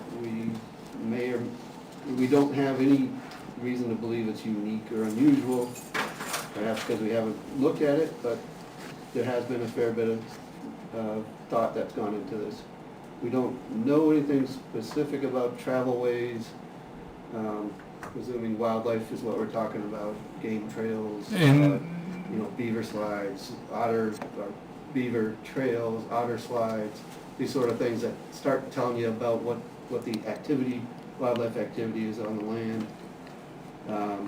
And maybe you're talking to a little bit of the ecological balance, maintaining something that exists with a change to water surface instead of land surface. It's a little bit hard to argue, but you're making your best case. And I can see for the travelways, for example, Yeah. we're not creating a road or a dam. Right. The wildlife will still be able to cross through there long after the pond's constructed. The wildlife habitat will still remain the way it is on the outside of the wildlife pond. So I'm looking at this in 5-10 years when the pond is complete. Right, and there's a bigger picture of, property disruption and minimizing that you've spoken to and that Dr. Birch has firmly expressed concern for, so. And would you like me to move on to 2.5? Well, yeah, we're talking water supplies and existing aquifers, recharge areas. Essentially, this project not within an existing aquifer, so that essentially goes and takes that one away. Therefore, will not affect aquifers. The soil below there is not. The state has a aquifer map, and essentially this area is not within it. The soils aren't of coarse texture that That's way. where I just get a little bit professionally perturbed, because another reading of what an aquifer is any subsurface unit that will provide sufficient water for the intended use. So we say we don't have much for aquifers in town. It's really talking about large scale, ones that be commercialized or municipalized for large scale withdrawals. And that's what the ordinance speaks to. I accept that, but as a hydrogeologist, a guy who gets into the nitty gritty of wells and what they do for us, I would caution everybody, almost all of us in town draw water from cracks in rock. And they're worthy of protection, and they are not free from being negatively impacted by things we humans do, so. I have my undergrad's in geology, so. Excellent. When you're looking at those overall GIS maps, you're just skimming the surface. I do wonder, you create a pond with depth, groundwater flows into it, there's probably gonna be some communication at some level. If the groundwater's high, it charges your pond. If for whatever reason the groundwater's falling faster than your surface water is, then your surface water infiltrates into the ground. So there's a balance there, and in this sort of setting, it's probably pretty stable. So I will certainly concede that point. But just remember, as a designer, as a landowner, water goes both ways under different. If you change the hydraulics, what went one way is going to turn around and go the other way. So that's where an uncontrolled fish farm that you're loading lots of nutrients in, you're probably not going to be the one who wants to have a well 5 foot away from the edge of the pond pulling water out of that well, because you're going to be pulling some of the waste from those I didn't fish. think shallow wells were legal anymore in New Hampshire. Oh, yeah. Yeah, they need to be done right, and there are setbacks, that's why they talk about setbacks. There's a surface water setback in addition to a septic setback and all that sort of stuff, so. Most of us draw water from deep wells.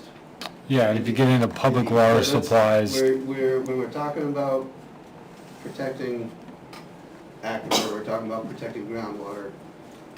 And I would concede the point that from what you guys are talking about, I'm not perceiving any deleterious impact. So I think you're probably pretty good in that.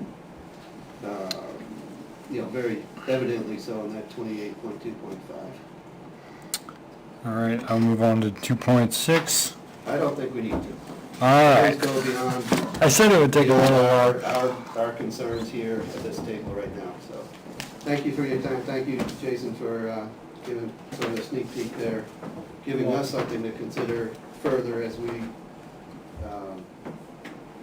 try to come up to a simple recommendation to the zoning board, which is, does Conservation Commission object to the granting of this variance?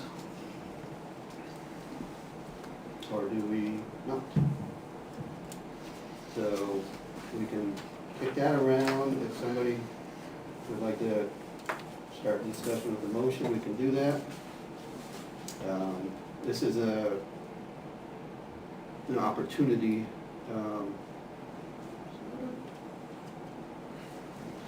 swerving towards an obligation, but I'm not gonna say necessarily it's a 100% obligation that we do this. I think it's a good good thing, it would be a good thing for us to grapple with.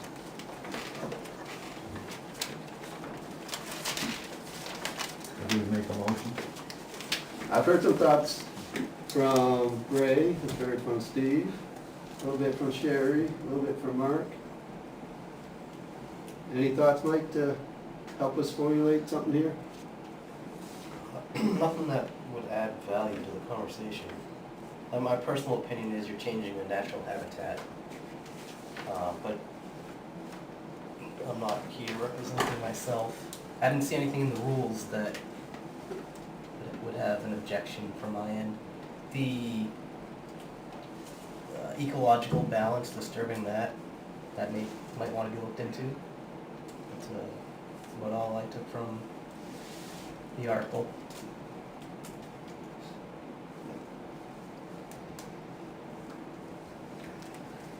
My only concern was the fact of the dredge and fill.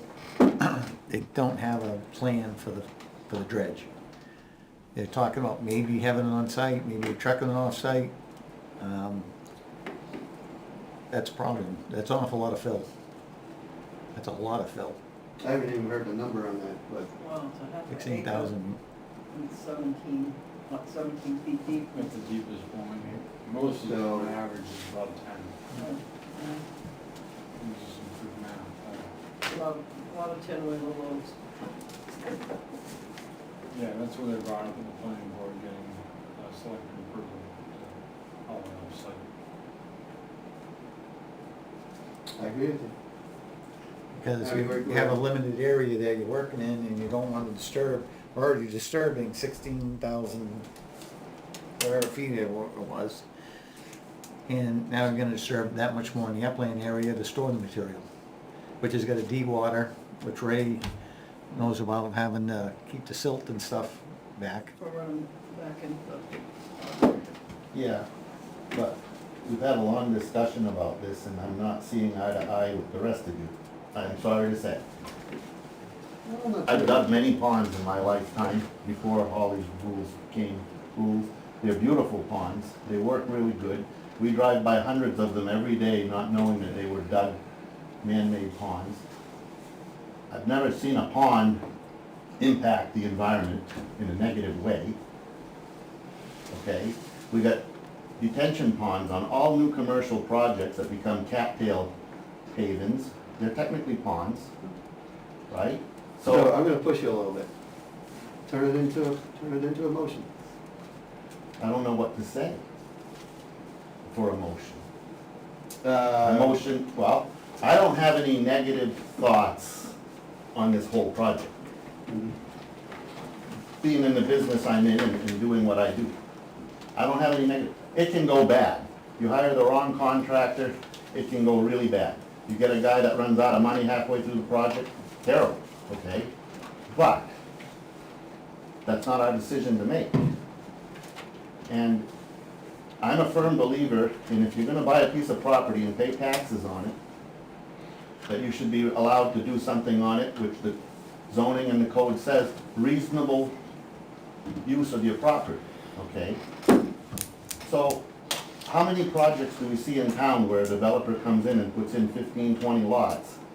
Now, I had lady slippers and all kinds of wetland plants right next door to my land, and they put 14 houses there. But that's okay, because they weren't digging ponds or doing it, they were getting building permits. So the septic designer came in, dug test pits, yep, this is a suitable spot to put a septic system, the lot is big enough, boom, done. You get your approval. So do I hear Ray LeMay makes a motion that we, the Conservation Commission, recommend that the applicant be approved for variance to construct a fish pond? I would say yes. So, I forgot what you just said.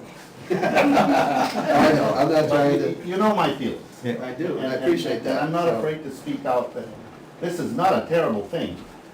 I don't want a lot of big development coming into town. I don't care if it pisses off developers and builders, but I'd love to have a 10-acre lot thing in this town. Instead of having cluster subdivisions and all these silly things that people put, It destroys the land completely, and yet that's okay, because all it requires is There's a also a building. 5-acre minimum in that part of town. There is, there So they is. couldn't build. But there's also, in our part of town too, I'm gonna rein this back in, and they built a cluster subdivision. Under road. rein it back in. Oh, really? Mine- So it sounds, Ray, like you're saying, you make a motion that the Conservation Commission supports, Well, I support it. So I make a motion that the Conservation Commission, well, supports this project. It's very well engineered. A lot of thought went into it. And Thank you. it protects the land.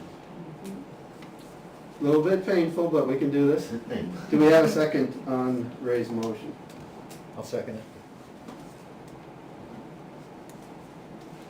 Thank you. So we have a motion, we have a second. We have opportunity for further discussion amongst ourselves. I can ask you, Dave, if you have any thoughts to share with us here and as our liaison to the Board of Selectmen. My only concern is that whatever they do, if it goes ahead and moves forward, that it's monitored. Yeah. Like Ray says, if they get the wrong contractor or whatever, it could turn into a real nightmare. The DES will have authority over that. Yeah. And so will the engineering company that monitors it. It's on his head. Yeah.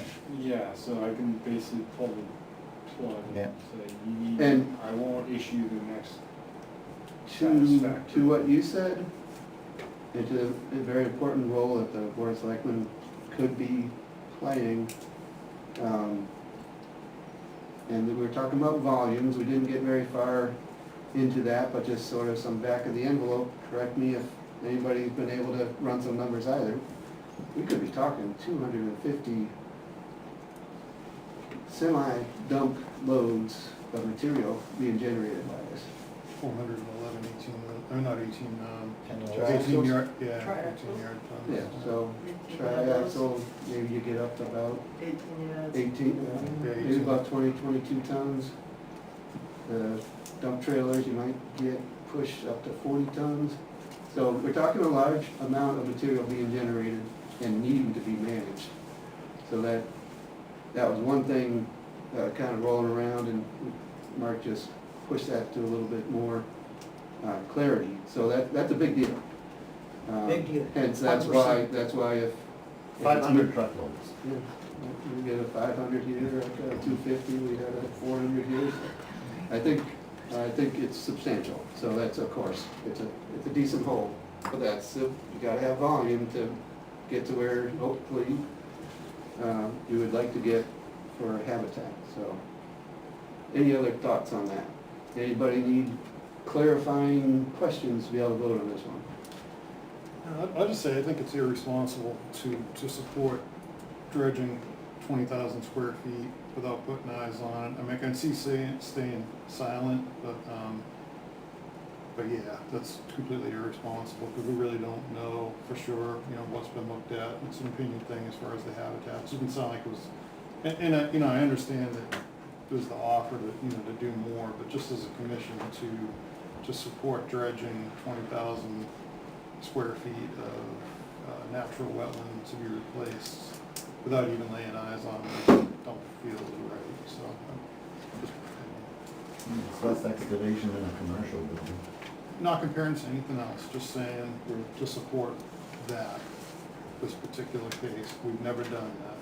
Do we want to do a sidewalk? Is that gonna, I think for this thing to move forward, multiple town bodies should be involved. We have a role, planning board has a role, ZBA has a role.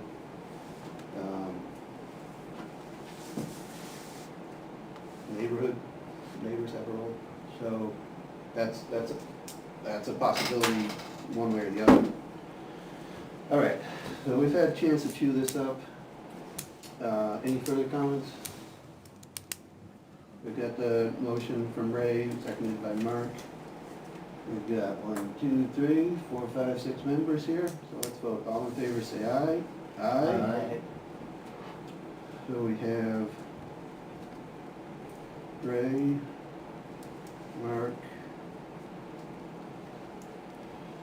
Mike? Andy, I'm sorry, Sherry, what did you say? I'm gonna abstain on Okay, I'm nothing kinda- from Sherry, all it. right, I'm just so kinda unsure about it. all opposed? Steve is in the opposition. Anybody abstaining? Sherry is abstaining.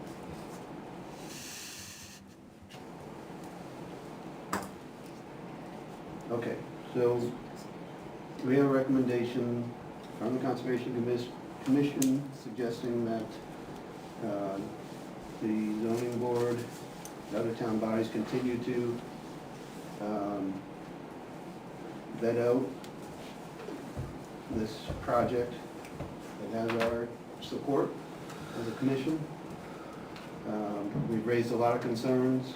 We have some very substantial reservations from valued members of the commission, so it's not without concern. There's a lot of work that has been done, a lot of work still to be done, and I think we're open to the possibility of putting feet on the ground. I think it would be a good idea. So, yeah, I can certainly let the zoning board know that we would be interested if there's a sidewalk arrangement. And will a letter be provided to the ZBA? Notifying you guys of your decision? Do we have a form on this one, Naomi? The minutes will be available. Minutes will be They'll be in available. draft form though. Right, right. So what was the vote? The vote was 4 in favor, 1 against, and 1 abstention. All right. Thank you. And I will pass that along to our ZBA chair. There's only an acting chair right now. And the acting chair is, Welcome. yeah.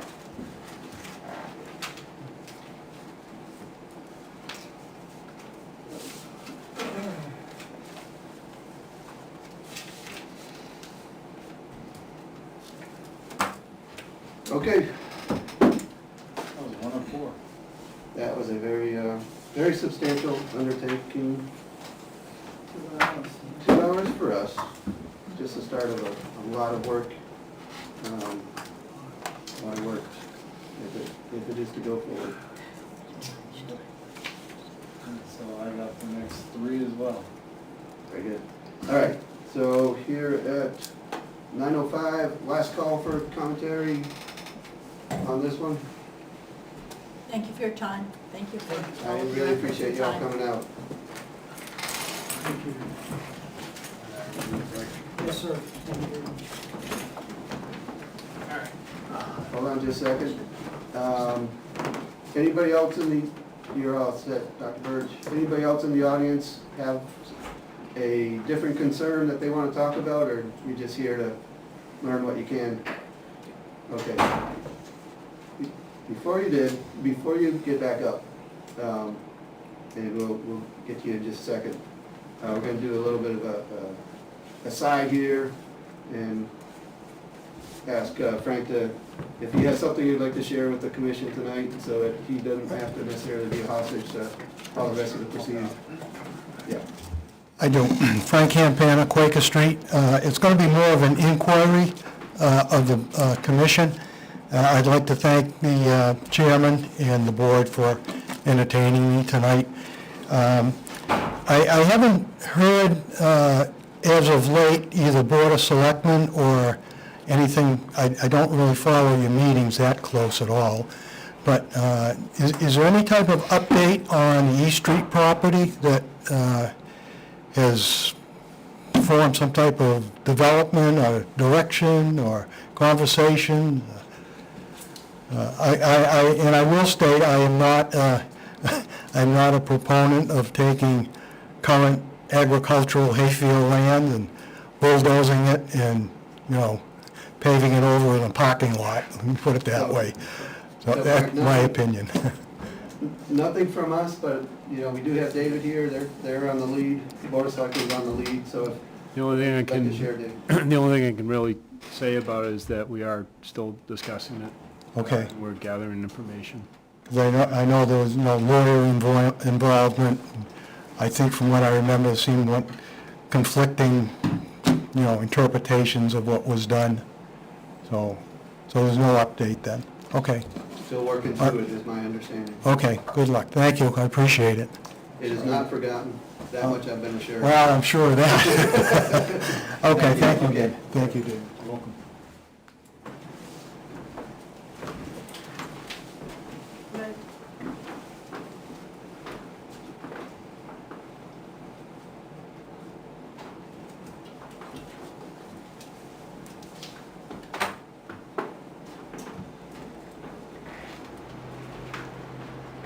All right, well, giving Jason just a little bit of break here.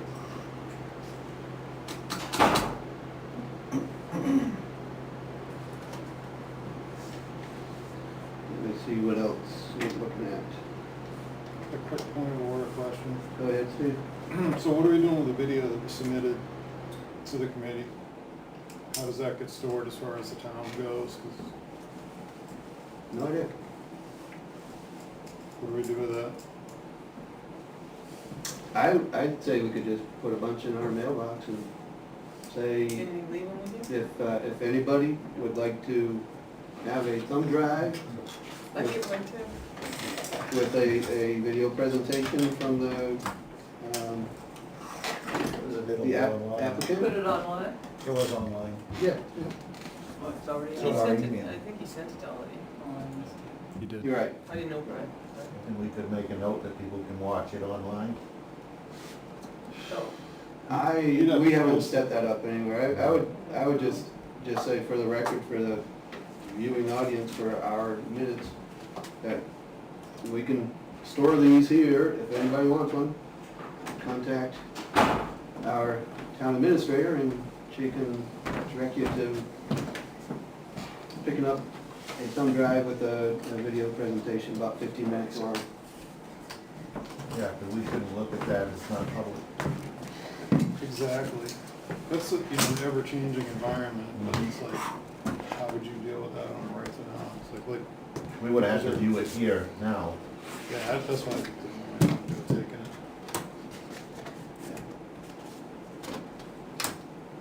All right, Jason, you said you've got some more work with us tonight. I do. Just switch around forward here.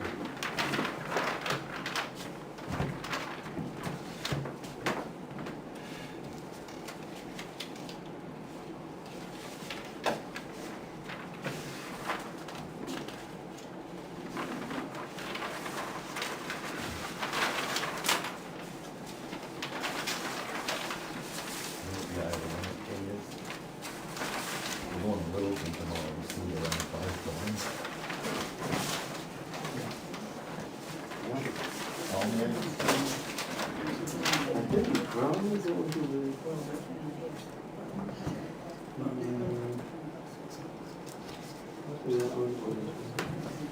It's funny, you get like up north, it's a lot more plain soil. I don't think you really know. Dudley Burke.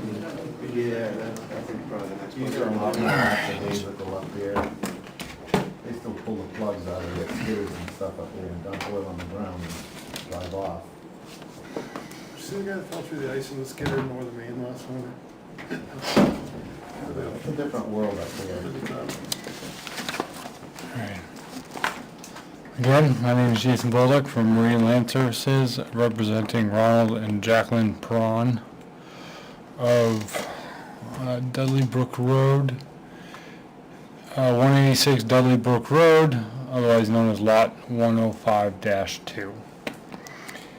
This proposal is seeking a special exception to construct a gravel access way, a variance to release a cease and desist order, and on the property to facilitate buffer and wetland work, and a variance to construct a gazebo adjacent to the 50-foot waterfront buffer. Essentially, there was a construction of a road down through here, in which we have since then received a letter of deficiency, and then we have created a restoration plan to have that restored. In order for us to start the restoration, the town has issued a cease and desist order, and in order for us to do that work, the cease and desist order must be lifted. I figured that would be the simplest one to start with.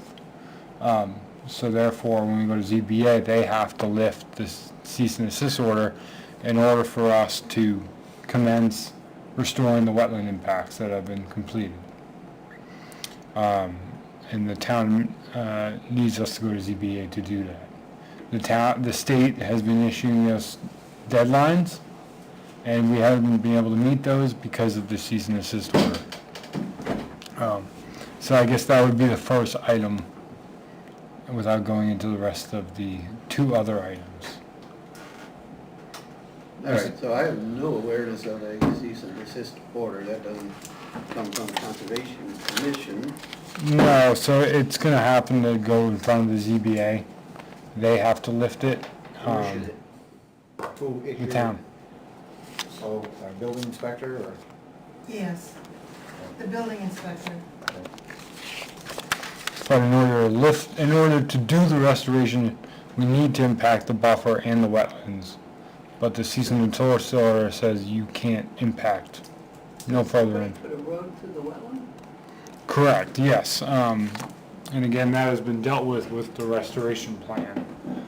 This area is where it was impacted, and therefore, we're looking to restore this area here, and then this area here. Yeah, so here would be the variance in the exhibit to restore this area there. But in order for us to do that, we need to have that cease and desist order lifted. So that one should, I'm hoping, be pretty straightforward. The plan has already been approved, the restoration plan has already been approved by the state. But we can't work on it until the town allows us to, essentially is what it comes down to. So we're looking just for essentially agreement from the Conservation Commission to the ZBA saying it should be lifted. Thoughts, Steve? So, are you saying the variance is for the wetland buffer? And yes, and you can't access the wetland without getting through the buffer. And the cease and desist order is to no more impacts to the wetland buffer. But we have to impact it in order to restore it. So And therefore, we're kind of stuck. Got it. So the restoration plan for the state would be for the wetland. Did you also create restoration for the buffer when you're done? So the buffer's outside, of course, the jurisdictional area. Is that included in the restoration plan?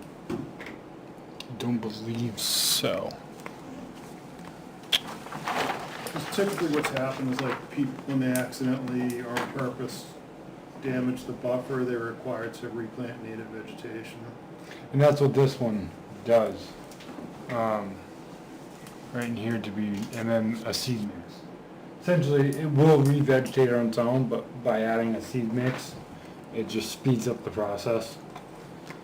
So that all has been already approved by the state. The restoration is, they're just waiting for the town to say, let us do what has been approved by the state. But What was the vegetation in the buffer? I would have to look. I don't know off the top of my head. The slope was presumably treed before Correct. the road was cut in? Yeah, so essentially this lot, let's see if there's a locus. So it's a funky looking lot that has frontage on Dudley Brook Road. The house is brought approximately in here. And they have the small sliver, which we're looking at here, that has access to Horace Lake. Essentially, the prawns are trying to make essentially a path that went down to the brook, to the reservoir, sorry. And essentially took the straightest path forward, which happened to be through the well. Therefore, now that they've realized that they can't do that, we at Meridian created a restoration plan and said, here, you need to restore it properly. The state says, yes, we approve of the restoration plan, and we're basically saying to the state, we can't do it because the town issued a cease and desist order, is what we're looking to do. So I guess that's item number 1 of 3. But why does that come to us? Because we didn't issue it, we don't know the history from the town side of what the violation was, other than you're telling us it's involving wetlands, but it's the first time we've ever heard of such a request. It's the first time I've heard of one. And it might just be something that I have to defer to the ZBA and say, Conscom had no comment of something like that, and I'm fine with saying that. If we're being consistent with every other time this has happened, whatever type of vegetation type was there is what gets replanted. That happened to TMS, it happened someone else down by Center Brook. Yeah. Yeah, there was down on, way back on the East Road there. Yeah. There was one. Just did one over on, You know, the other one on Horace Lake there. yeah, just recently, last year. They replanted high bush blueberries there. Logger went, The logger crossed. the line. Yeah. I don't know if it's the original plants that were there, but it's a restoration. The natives will take over eventually. And I guess that item's already been addressed. The restoration plan has already been approved by the state. That's for the wetland, we're talking about the buffer. And so I was gonna come up with that essentially next, is we're gonna try to reroute that path around so that they can utilize their access to Horace Lake, which goes through the buffer.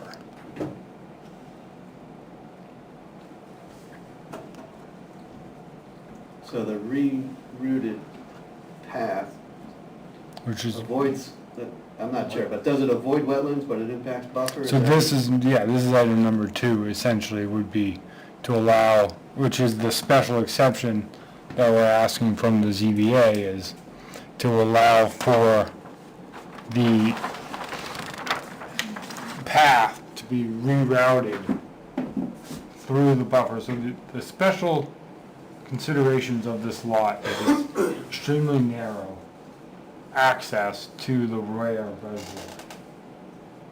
And therefore, and this green here is the wetland area. This is their property line. So There- the pink what you? The pink is the buffer. Therefore, in order for them to access the lake, they need to go through the buffer to get down there, in order to properly gain access to there. Therefore, the first option, the first way they went down was just a straight shot. We're looking to restore those impacts and then reroute this path to have no jurisdictional impacts. But in turn, because of the property line being so close, it has to go within the buffer. That's what we're asking for, a special exception to allow them to access the lake through the buffer due to the narrow aspects of the property to get down there. And without impacting the buffer, they would then have no way to gain access to Horace Lake. There is no special exception for the buffer ordinance. It's just a variance is what you're gonna be asking for. I believe there is for roadway construction and access. No, the exceptions, buffer distances are not required within the right of way for any proposed class 65 road or higher.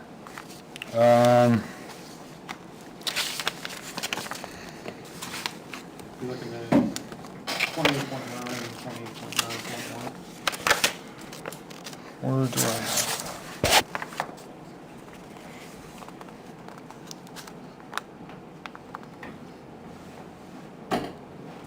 What is it, class 5 or higher road? Town class 5 public road standards. So when you're building a public road, 24 feet wide. Wouldn't this be considered as a driveway? This is a driveway, isn't it? It's a pathway. Pathway. That's a pathway. Not a pathway. No, it's not even close. There's no special exception. I believe that's what I have the minutes in here, is what the planning board had recommended.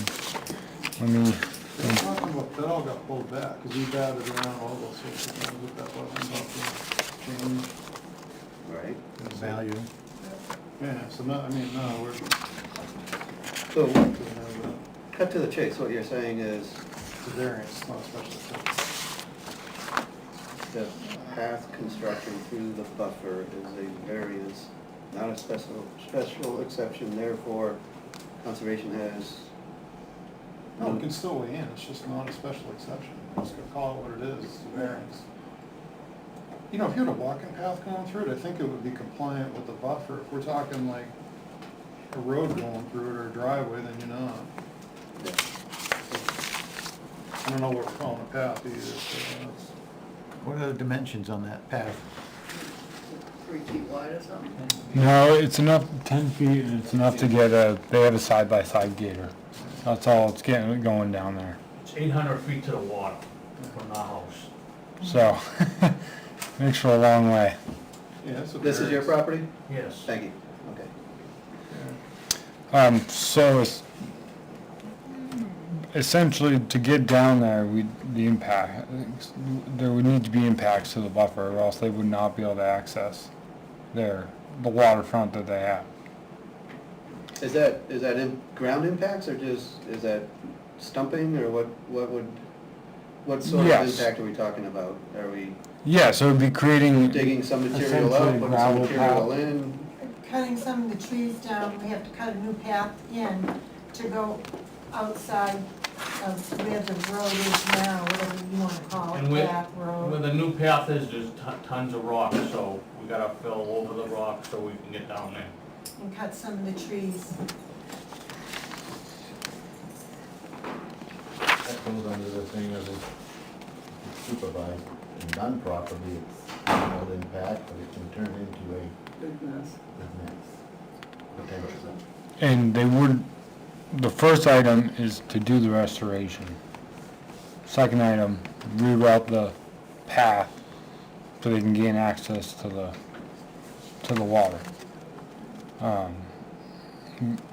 Or else without a path going down there, they wouldn't be able to access it. So Even- the pink line is the proposed, Nope, so the pink line is the buffer. yeah, okay. So it follows the green, which is the wetland edge. I should have highlighted but essentially if you follow my finger, this is where the path goes. And how wide does this path have to be, you said? That's 10 feet. 10, 10 feet, The old path is 10. but Right. Does it actually have to be 10 feet? gotta get a side-by-side down there. The average driveway is 12. For reference. Yeah. And we just had the whole land all surveyed and everything's all done. The boundary lines, everything. So can we try to pick off the first thing first that you went through? Sounds good. So I'll make a motion that we recommend to the zoning board that they require a restoration plan for the buffer in order to lift the cease and desist. And that should include planting native vegetation in the disturbed area of the buffer.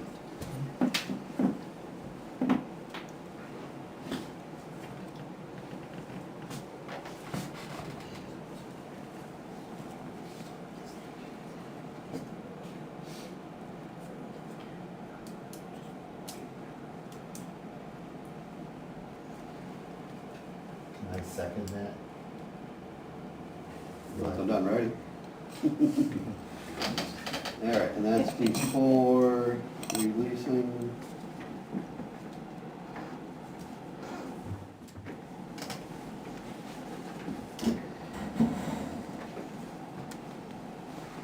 I'm sorry, I'm spacing on. Cease and Releasing desist. cease and desist. Cease and desist, right. So that would take care of that problem if we made that recommendation. All right, so we have a second on that motion from Ray. Recommendation to the zoning board that they request a restoration plan for the wetland buffer, including replanting native vegetation before releasing the cease and desist on the blah, blah, blah project. On the 105-2. I'm agreeable with that modification. On 105-2, okay. All right, any further discussion? There being none, all in favor say aye. Aye. That's all in favor. Next. And so additionally, the third item too is to propose a gazebo within the buffer. As Ron had mentioned, it's 800 feet from their house down to this area. So essentially, they would just use it to get out of the rain and store a few items down here. So that would be at the end of the pathway. That's where the variance certainly would be the variance to allow that to be within the buffer, It's a variance for both. for both. For the buffer. Yes, that's what we decided, and I think we agree with Steve on that basis. I know the guy who wrote the warrant article back in the day. Well, that's a structure. So you get, you need to have your setbacks from the lake, right, figured in? Correct, so we have an approval from DES showing to have, for the gazebo. So many feet in. Yes, so we have it proposed, so this is the 50-foot right here from the lake. Yeah. So as you can see, we're about 60 feet away from it. But we have to be within the buffer to comply with the side setback for accessory structure. So would it be better, you gotta pick a thing that, I mean, either way you get a variance, right? Yes, it's either buffer impact or side setback. So, I mean, as a conservation commission, I suspect that we would suggest, why not go with the side setback if there's no difference to the landowner, on which location the thing's in. Like, I don't, Sir, is that up for debate at this point, or have you settled on where you would put the gazebo, presuming the... Well, they have it on their plan that we're gonna follow their plan. So whatever we can do that's legal, that's what we're gonna do.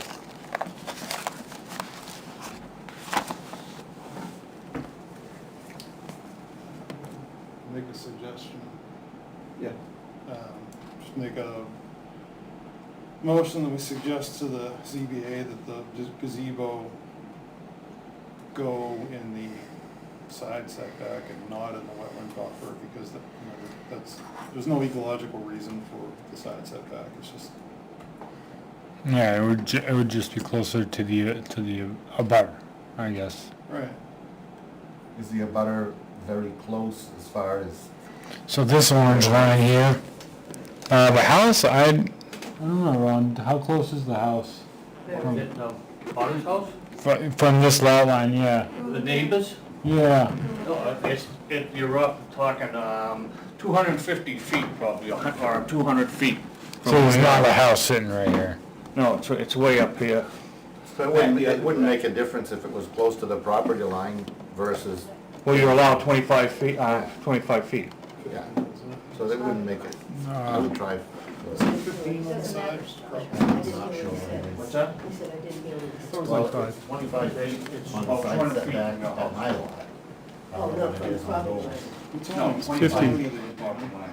50 front, 25, 25 from the side. That should be, That's gotta be in the All gonna be in setback, so what we're allowed to do. that way he's gotta get the variance for the path. Right, so how far away from the property line would it have to be out of the buffer? It can't be, it's, by the looks of It's gonna that, be in the Down buffer. by the water, it's supposed to be 15 feet. Steve, 18. Article 18. Because the house was conforming. the way that setback goes there, that gazebo is gonna be, The only possible would be right in here. which is, sets it back further than they want to be, right? Right. Correct, so we'd have to cut additional trees, because here's the tree line here, the squiggly line. So they'd have to cut additional trees to go out there. You get 25 feet from the property. So is the conclusion that the gazebo cannot, even with variance, go into a side setback?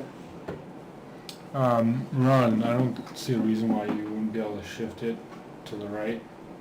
The gazebo? Yeah, I mean, we were told from the town that down by the water, you only have to be 15 feet from the property lines. So, and we're only building a 14 by 16 gazebo. So that's what they told us that can fit in there. So that's what we're doing. We're doing what we're told to do. We're asking to do what we're told to do. How are you gonna get a 14 to 16 foot gazebo in there if the... We have 50, from if one the line, driveway's only gonna be 10 feet. you have 50 feet from line to line, property line. So if you only gotta be 15 feet, that's 30 feet, you have 20 feet, right? I think Chair is talking about logistics, Look, you- carrying a pre-built Yeah, structure okay. No, down. I'm gonna build it myself. Yeah, stick built down there, yeah. So back to my suggestion. Yes. Would be to seek a variance for the property line setback instead of building within the buffer. And if you just logically think about it, I mean, that's constant impact forever in the buffer versus maybe avoiding it. But Steve, you're gonna be in the buffer for the pathway, Yeah, you're already in the buffer. have to be. Now you're building the gazebo in the buffer Okay. and concentrating all that activity there. So, I mean, the gazebo would get its own different variance. Do we have a second on Steve's motion? Forgot what it was. Just to seek a Variant. variance to Article 18 with 2.3, which is the sideline. So to move the thing over into that piece of air, you know, between the buffer and the side setback. Yeah. I can second that. Sherry already did, Oh, good. but thank you for being willing to do it. I appreciate I forget. it. Knew you didn't hear. You didn't hear it. No. So, I mean, essentially, that's just a recommendation, they can do whatever they want, you know, ZBA. All right, any other questions from commissioners on that one? There being none, all in favor say aye. Aye. Opposed, abstained, all in favor. All right, that covers item number 2 of 3. All right, so then we're back to, The path, but in order to get to the gazebo that's in the side setback, you need the path to go through the buffer. right. Who wants to tackle that one?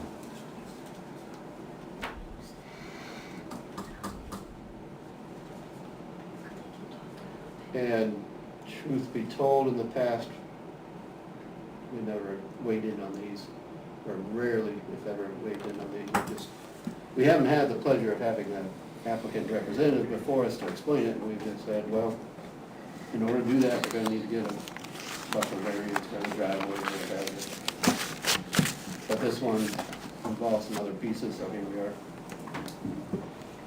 I remember Art talking to us about one, once. Not many. Yeah. But this one's a little special because it's corrective, it's a second attempt. It's, you know, It's a very unique lot in the fact that it's like 800 feet from house to lake, and the access to the lake is not more than 40 or 50 feet wide.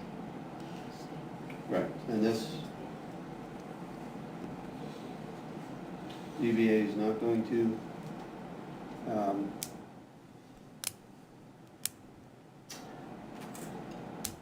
hang things up not hearing from us, but makes sense to weigh in on this one too. You done the other one, Steve? Do you wanna go with this one, or is there, I don't know if I really need to. I mean, I find myself neither supportive nor against it, really, so I don't feel the need, but it's up to you. I mean, it's good that Meridian's involved. Yeah. Some professional design to it. yeah, well, if I don't get a motion, all we have is we discussed it and the, make us Problem. whatever statement you want to, other than the, you know, around the nature of the Conservation Commission discussed it and offered no recommendation one way or the other, unless I hear, Or no issue with it, or well, no or comment, I guess. no comment is the proper term? Where it would lay, because we have no motion for or against.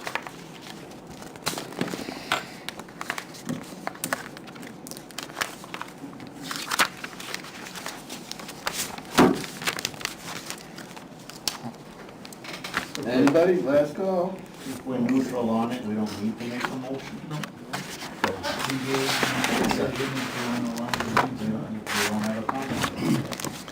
We have been given opportunity, which is more than fair. I'm glad that did not take 2 hours. Thank Thank you. Last one, Jason. Those are the 3. If I might, because you guys came out tonight, is it Ron? Could you just come up and basically tell us what happened from the get-go to kind of get you into this mess, just so that we understand perhaps landowners a little bit better and, you know. Well, we bought the property in, I believe, 2017, and we have found out we have water rights down to the lake. Yeah. So in our deed, there's a right-of-way on Thurber Road. So the neighbor doesn't really want the people to use Thurber Road, so I decided I'm gonna build my own. So I started building my own. I talked to Mr. Smith and Andy, and they said, no problem, this is, you know, you're all set. And so I started it, and then different things happened. Yeah. So, environmental came in, EPA and that, and told me I had to stop, you know. Oh, so there's- Well, they came out, they called, DSA, DES? DES, and Jen come out, Yeah. told me, okay, you gotta stop, and that's when we hired Melania. So, other than that, because Sorry, there's you no, got headed there's down the no, wrong path, but glad you can correct it. nothing on the deed said I had wetland, Yeah. because if I would've known that, I wouldn't have done that, Yeah. so. Well, the stream was. But I tried to correct it. Because we're the butters on the other side. That stream comes from our pond down through. Yeah, it's a natural runoff, water runs downhill. But He moved a lot of rocks, you would have seen the stream. Yes. Why can't I move rocks? It's my land. well, You're destroying the stream. I have nothing, I didn't destroy the stream at all. Let me rein it back a little bit. I appreciate your forthrightness, I appreciate your forthrightness, sir. So, long story short, you got into, you know, some proverbial mud, you know. So I went and What was said, and you made, trying to make corrections, trying to move on. Right. Once we found out, we stopped and we went to the legal ropes. That's, you know, that's the best you can do at that point, but, you know, community supports us. Sometimes, you know, our neighbors can keep us out of trouble if we're. I mean, it's such a small cove, we could all get along. Yeah, that's And we all enjoy the water. That's what we're after. That's what I'm here for. That's what we're after, so. Thank you, Thank you for your time tonight, thank you for your forthrightness in discussing that. It just helps me to know, you know, sort of where things go, and maybe, you know, maybe we can do a better, you know, better job educating folks. That's something, you know, that we don't want folks, we don't want people to have to pay to fix something that, you know, hopefully could be avoided in the first place. Right. Good luck to you.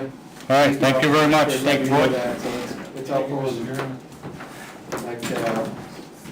like always, we're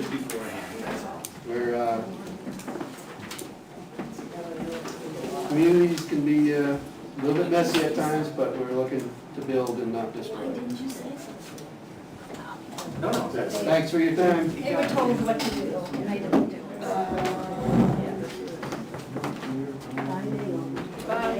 Oh, yeah. See you guys. Right. Wow. Who'd have thunk? Here we are at 9:42, and our guests have moved on.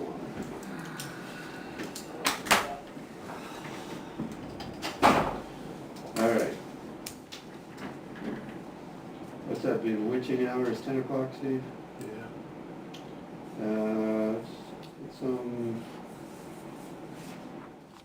I even have copies of the minutes tonight, but we're not gonna touch them.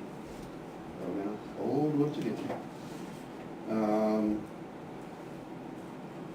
I don't have anything new on what's happening up at Duck Pond with the proposal into DES.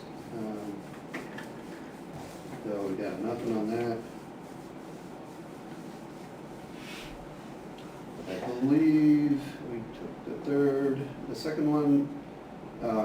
This was just a case that, unfortunately, we had a signature on a minimum impact expedited, and we shouldn't have signed it, as town clerk should not have signed it, because we should have seen it first. So that one just continued on as a standard, just a sort of a holdup, and we need to remind or work with our town clerk to make sure that when there's a expedited, we look at it and we sign it before she signs it. But no harm done that I know of, just ticked over, or the opportunity to expedite went by the wayside. Do we have a property? Hey. Property owner on that? I'm just curious. And you've got correspondence regarding. Where it is. Did I have that one? Martel, Mike Martel. Oh, it is. Michael Martel. Michael? Martel. Montel, okay.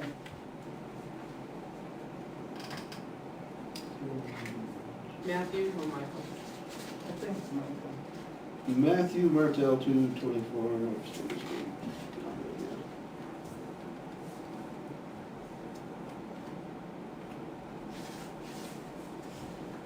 All right, hey, how about that asbestos abatement and demolition bid award? Where are we, how are we, what can we do? I went to the Board of Selectmen, I don't know the exact date, but they approved us awarding the bid. So we can go ahead and do that. Let's do that. Did you have recent conversation? I sent their secretary an email last Monday saying that we would award the bid at this meeting tonight. But I didn't hear anything back. Okay.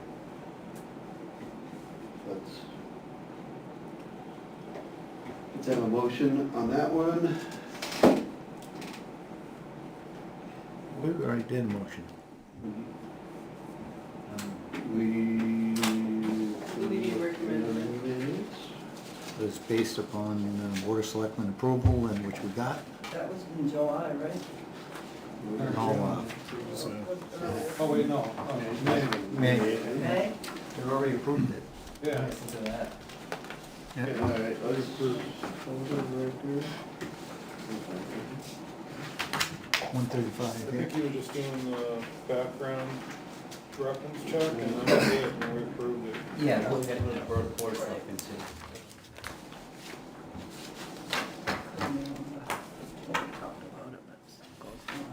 And then now somebody's gonna sign it. It's supposed to be a contract sign. All right, so we had a vice chair, Major, and a motion to expend 17971 from conservation account to contractor who is always working to conduct the asbestos abatement and demolition of the structure contingent on favorable reference check. And that happened. Appropriate certification or licensing? Check, that happened. Appropriate insurance? Yep. Check. Approval of BOS? Check. All right, either the chair, OCC to sign, or BOS to sign when all criteria are met. All right. So the conclusion, as you guys stated, was it's already been approved, therefore awarded, therefore we just need to Sign a contract. sign a contract. I don't have any paper in front of me. Did Board of Selectmen have any feeling on signing that contract versus us signing that contract? I don't believe we discussed that. I think we just kicked it back to you guys to sign. It was your Well, fund. because it was under the conservation It's your account, fund. Yeah, with the, Yeah. that's why it came to come back to you. Do you have that? No, I don't. Who was drafting it? So, drafting, Contract. didn't that draft some- No, that was the other contract. Or assume we would, because you don't want the contractors drafting their own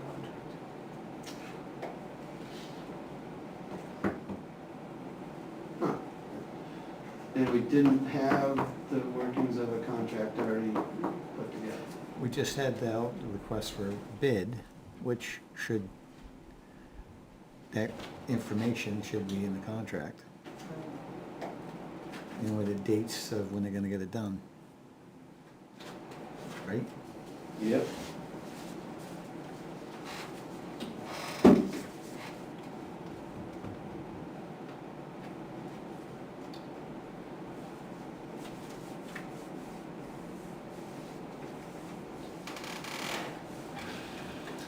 Can we ask them to send us a contract and we can review it? A lot of times, as a contractor, I would send a contract out to a client. They would review it, and if they agreed to it, they signed it, and we signed it, and it's done. Simplify things. True. And if they send you something and you need to make changes, you can make the changes, send it back, they revise it, and then you sign it, and everybody's good to go. One side of the coin, did I hear that we have some reservations with this approach? We've always created our own contracts, You have like based on your a specs. template? Not tonight. No. That's when we've awarded the bids for the town hall bathrooms and a lot of things. We've created our own contract. Do they all pretty much look the same? Yeah. Yeah. Just fill in the necessary requirements that you laid out when you did your bid. You know, like the time frame and all sorts of things.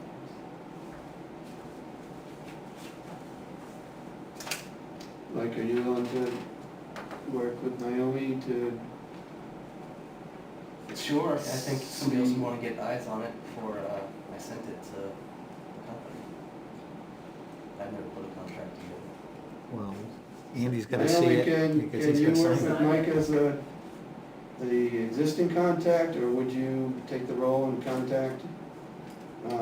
You tell me what you want to do. I can do whatever. Would we have to have a special work session, or is No, that not? I think we've already authorized the chair to sign. So he can just sign it anytime? Yeah. That's my understanding, but again, that's you guys. Would make it easier, we already agreed on everything, And all the boxes have been checked. just needs a signature. Let me rephrase. Mike, do you want further role with this, or are you looking to step back at this point?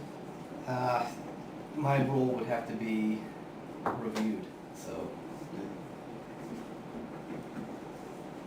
I'm not a contract writer. I can be the point of contact, I might do that. What does the commission think? Is there benefit in that, so that we, our point of the communication, or do we want to ask the town administrator to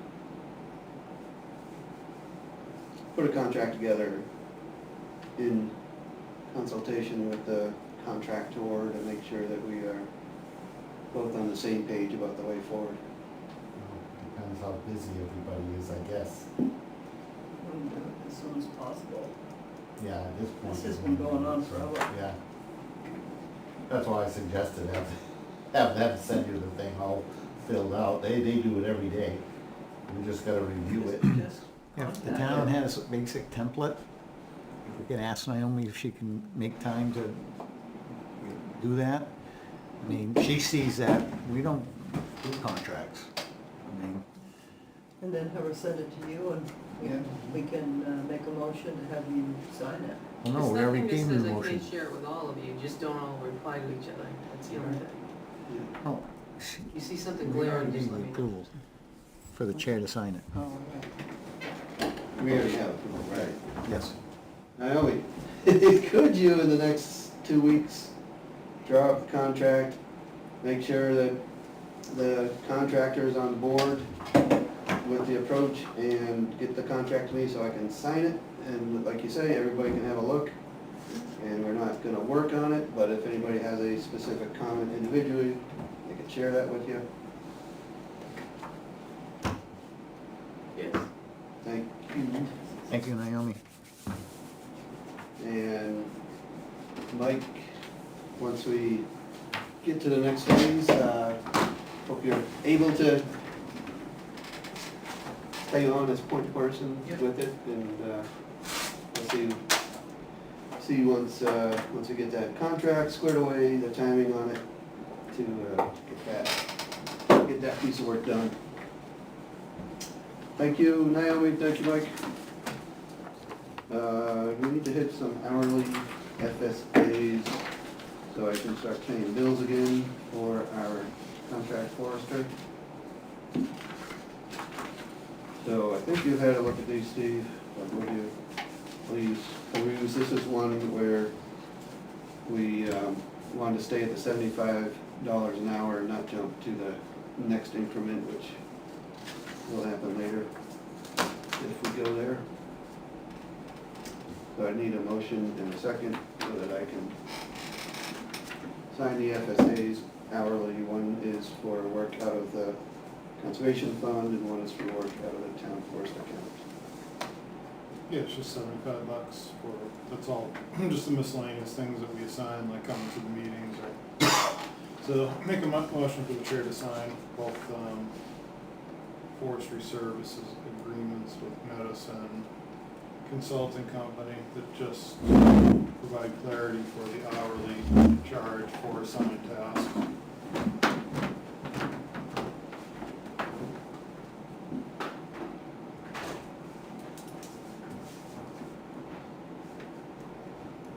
Mike, second that. Do we have a second? Second. Mike. He's right. All right, any other thoughts? Yeah, these are the sort of the general,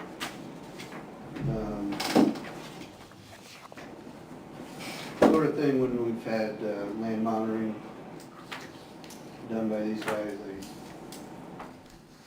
use hourly. Right, it's just the agreement. We're not being billed for any hours on here. Correct. This is just saying that if they do bill us hours. This is what we agree there, right? Yes, Agreed to, okay. yeah. All right, further discussion? There being none, all in favor say aye. Aye. Opposed? Abstained? All in favor? Great.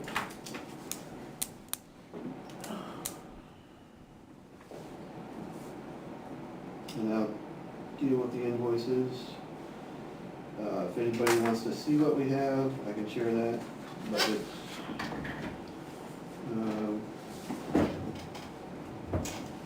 we have a June 30th, February 29th, and a January 31st. January 31st was with Burr Felch Timber Sale, showing contractors.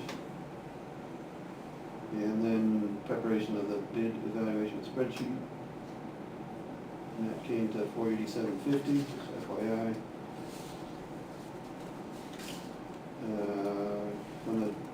And that was from the town forest account. And February 29th, from the forest account, return bid checks via certified mail, procedures, bid award procedure preparation, so it's back and forth with Jeremy and myself, and coming up with a way to go on a bid and come up with our selection. And then the bid award meeting and travel, that one came to $476.19.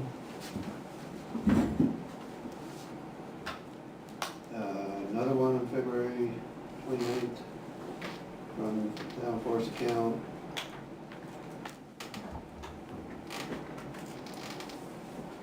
Which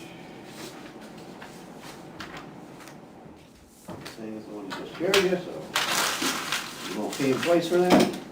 And then I broke a lock on the Farron Pond gate, and we got a lock, so we owed him $30 for the lock. So I will pay those. Anybody have concerns, want to see them, questions? Great. Is Phelps Farm done now? We're getting there. In fact, it's right next, isn't it? It is done. It rose to about 99,000.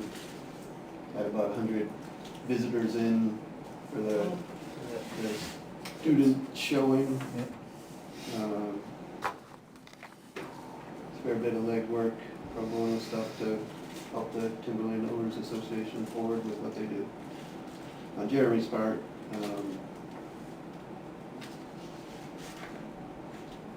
so, the next thing on that one is to follow up with some additional trail work on top of the base work that was done over there. So we do have a trail to get to item. That's good shape. Next one, just FYI, I don't know, maybe that's something that we handle on the hourly. Steve, what do you think on those? Is that something we keep up for value added at some point, or is it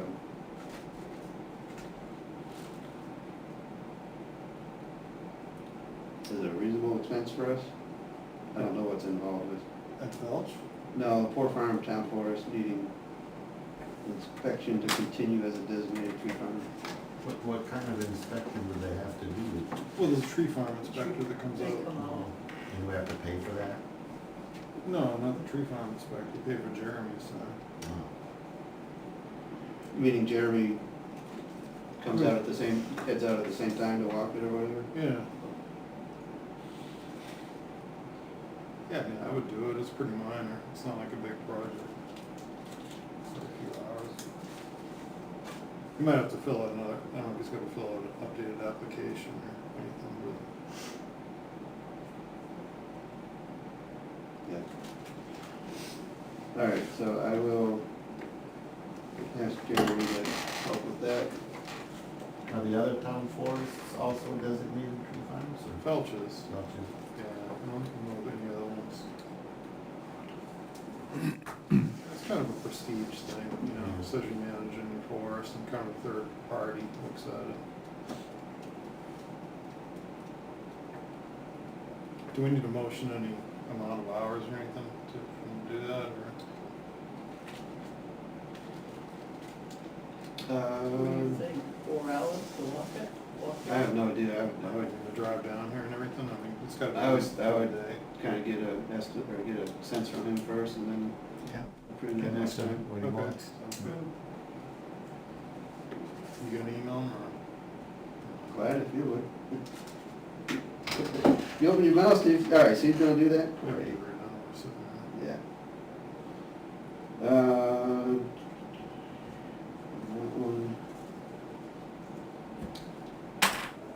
David, could you tell us what we need to do to handle the labor and equipment gift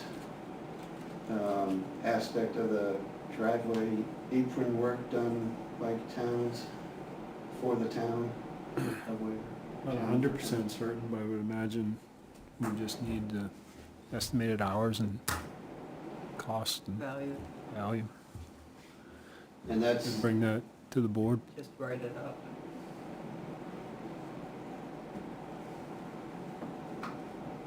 I can look into it.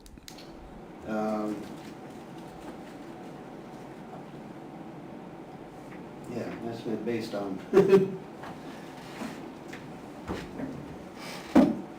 Pick a number out of a hat sort of thing? Yeah. What's the value of it? Yeah. Yeah, Going four construction hours, 5 rates or, hours. you know? Yeah. Put out, he's got with his excavator. I mean, I've got $150 excavator an hour. rates I do for my work, but I don't know how applicable rates for one thing or to another thing, or whether, So if they spent 4 hours with an excavator, put in a culvert pipe, and Dug it out, dug it out, the old then culvert add a pipe, new fill. added new fill, and we paid for the materials. we paid for the materials. We didn't pay for So it's the just time like- or Just his labor and equipment. and the excavator. And his Do you fuel. need a document from? We just need a value, the last time, if it's under 5,000, we can just add it to our next agenda and just accept it. If it's over Yeah, it's under- 5,000, I it's guess. under add it. 5,000. Oh, it'd be around $1,000. Yeah, it's like Less, a but you 1,200 paid maybe. 1,000 for materials, so what's your labor? You'd add that to it and that's your total. Right? Well, it's The a labor. total, but it's not the total gift, because we paid for, We paid for paid this for- stuff. paid for the materials, so total, I guess, project could have been around $2,000, but But the The donation, donation. $1,000? anybody have Yeah. any Feel like other a ideas minimum on that? charge I don't type think thing. we need to make it into a project. No, you don't, I just need to have a value that we could put on the agenda that we're accepting a donation of $1,000. So we're gonna- or- Yeah. How does that have to be documented? We just mention it in the minutes, but I have to put it on the agenda so that it covers the RSA. If it's under 5,000, we can mention it, put it on the agenda. If it's over 5, I have to have a public hearing. Do we need a member to be there? I mean, we just need some sort of documentation. I don't know what Kevin gets for an hour. Do you know what his hourly rate is? I think Ray's on track with $1,000, but just because I'm familiar with that firm too, so. Yeah. I think it's probably equal to what he used for material, which was $1,000. Right. Do we need one of the commissioners at the meeting? I think you probably could just, it was for the excavator time, because you're paying for the other. Easily explained, and I think you could do that. But we would do that on a July 22nd meeting, Right. because I have to put it on the agenda. So if you can put a value to that and just get that. I'll send Yeah, you can email. I'll send an email I around. I did that with the kids with the skateboard park. He listed his expenses and the whole thing.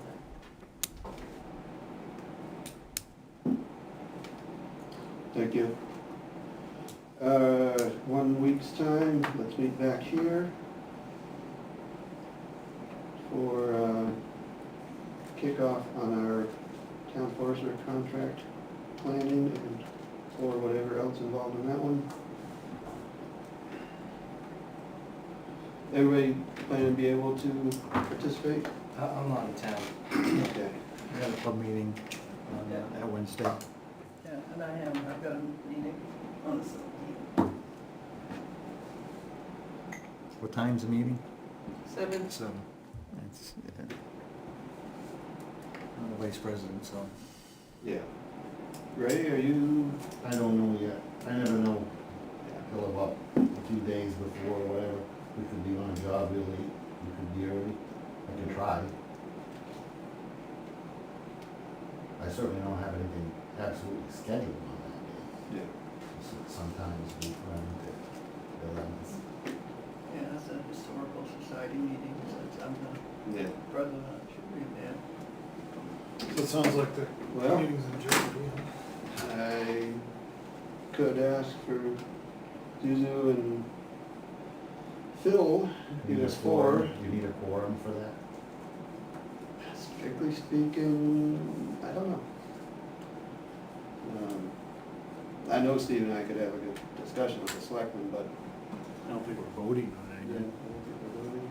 Yeah, it's gonna be a work session. Yeah. Just want the guidelines as to what we need, right?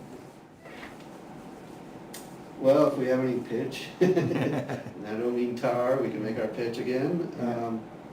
But it's a conversation, really, and it's a opportunity to, you know, hash out the direction we need to go in, and, like you say, Dave, I don't think there's any vote that has to come from it, but we don't wanna end up in October saying, hey, that thing, we're behind the eight ball, so. I'm planning to be there, Steve's planning to be there, and I'm gonna try to get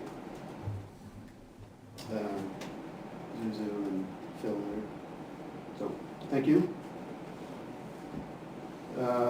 Anything, Steve, to say about Southern New Hampshire planning and trails?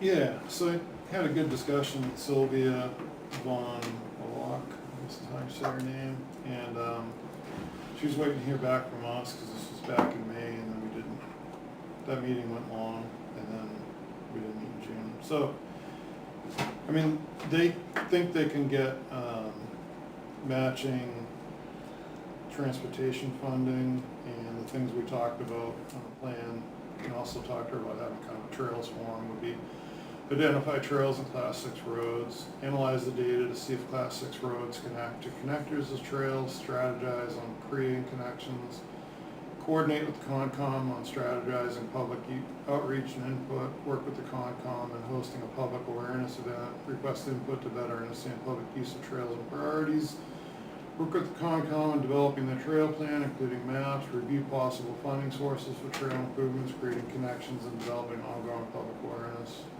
So, I mean, she's pretty dialed in on, I think, what we've talked about that we Yeah, need, and that would be. for strategic planning is what we're, Well, and like a catalyst, you know, because I've said it 20 times sitting here that we can only really do trails on conservation land, and it makes sense to trickle link things up.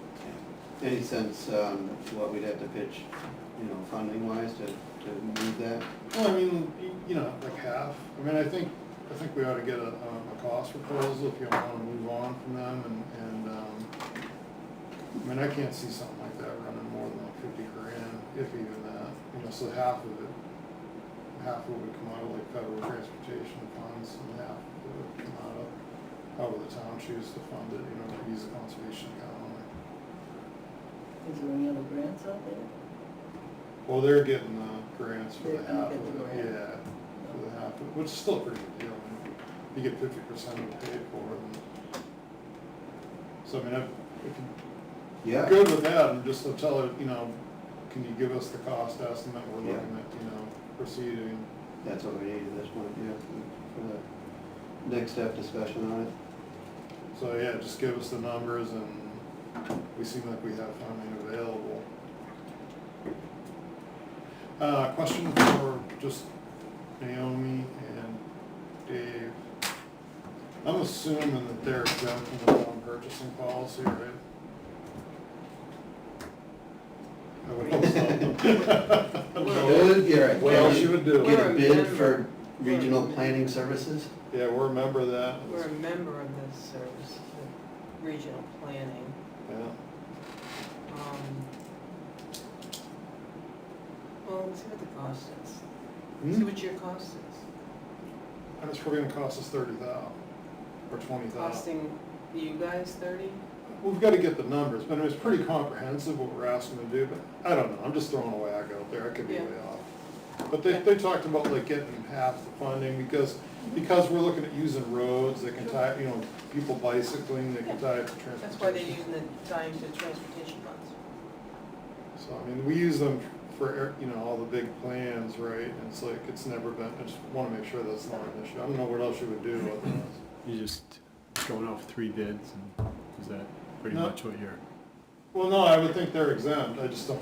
No, that's what Where would I'm you asking. bid out Is that? that what you're asking? The question you're asking, are we exempt from I having to just go wanna out. make sure before I waste my time over this, because otherwise you'd be The asking. board can waive that too, you know, they can waive the purchasing policy in certain instances. Well, I think they may not have considered that, but because it's kind of, you know, that's like this weird entity that we have to feed money, like through, you know, some of the town Membership. plans, right? Yeah.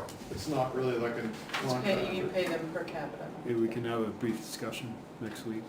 Yeah, if the board could, just to make sure that. Well, during No, our when meeting, you guys are there, next Wednesday. next Wednesday.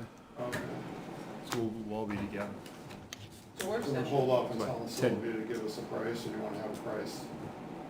We should probably move ahead, get a price. If she can get you one, that's one step ahead. A WAG, yeah, Yeah. and kind of relatively what the cost share is gonna And be. you can tell her we're having a joint work session, so if you tell her you're meeting Wednesday and it's a work session, she'll get you the number by then. Okay, She's good with that. good idea. Cause I would hate to try to fit that out. That would be All bad. right. Thanks, Steve. You're gonna follow up on that one. Yeah. We had a real good, trail work day at Poor Farm. I did some of the heavy cutting. We had about 5 or 6 people on the, sort of the ground crew that were moving stuff and brushing things out, so, we're glad, Paul Dosher showed up and some other close by or locals showed up and found the notice, so we had a good time with a half day of trail clearing. There's more to do, but a good start. And thanks to Zuzu for leading that effort, fantastic. I've already mentioned the next one, post-harvest, there's some sort of next step to talk to Jeremy about and to figure out as to taking the trail base into creating a trail out of it, but the forester did, or the logger did that work already. That was good. That's what I've got, folks. I don't think I'm missing anything critical from... Let's talk about the student expo. Yes, I passed over, I guess you had stepped out. Yeah, we had over 100 participants between the two groups. They formed 2 groups. One went to the mill first, one went to the field, to the forest first, and they flipped it. So, over 100, which was... You didn't hear anything negative, so I guess that No, went no, well. it's just, they were very appreciative, just what the program needed to do the educating, and maybe it'll get some folks interested in doing some of the hard work and interesting work in the woods. So, success. And thank you everybody who pitched in, especially Naomi and the Board of Selectmen for making that work. Something that was beyond this commission to make happen was successfully taken care of. Terrific to see. That's all I got. Motion to adjourn.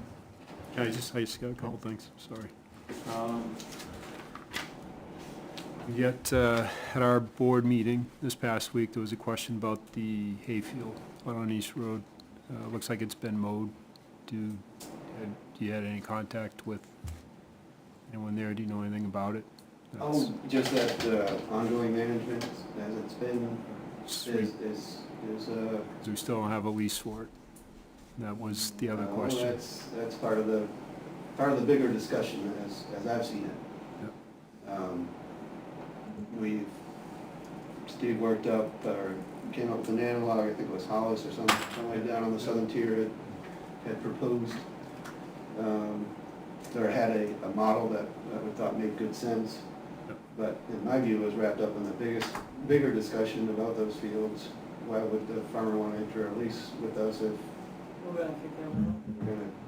we're gonna, turn it into something else? So, Well, the lease would have been in 1 year, just to cover us for the time. Liability. Right. You've only really got, you got, what, 1 or 2 cuts left maybe, if you did one now? if you just cut, probably just one more. Maybe one more if you get some rain. Yeah, on a field like that, yeah, it is kind of dry. So, I'm sorry, I did not understand that directive from the Board of Selectmen that you all wanted to move forward. I mean, again, we can have a brief conversation Wednesday as well regarding that. Yeah. We've got, Jack Meany was at the BOS meeting, public comment. He was requesting the name of the person that did the spraying. I forget who that was, but he also asked about his license information. Naomi was going to work on finding the bill or the invoice. Just wanted to let you guys know. Okay. His comment sounded like you guys knew he was waiting for it, but Naomi later told me that she was working on that. Jack hasn't asked anything conservation on And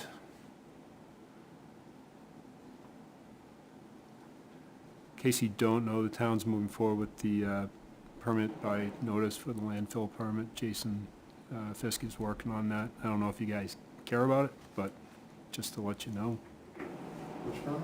that? Yeah, I heard. For the yeah, that landfill. was- They're moving from a more comprehensive permit to a permit by notification, right? Yeah, we have to renew, or we have to apply for a permit. So we can either do a permit by notification or do the full-scale permit. The permits run out, right? Didn't run out. There's, Oh, they're, I guess it's aged. They didn't run out, but they're encouraging that everyone's updating their permit, so.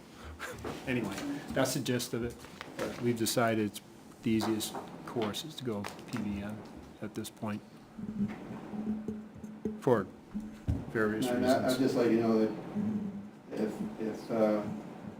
there are questions on that, I'd be glad to chat with whoever on the board has questions about sort of the logistics of landfill management. It's something that has never come up in any capacity in 20-plus years here as a conservation member, but you know, I certainly have familiarity with the concept of what needs to be done around the landfill to keep track and make sure everything's staying in good shape.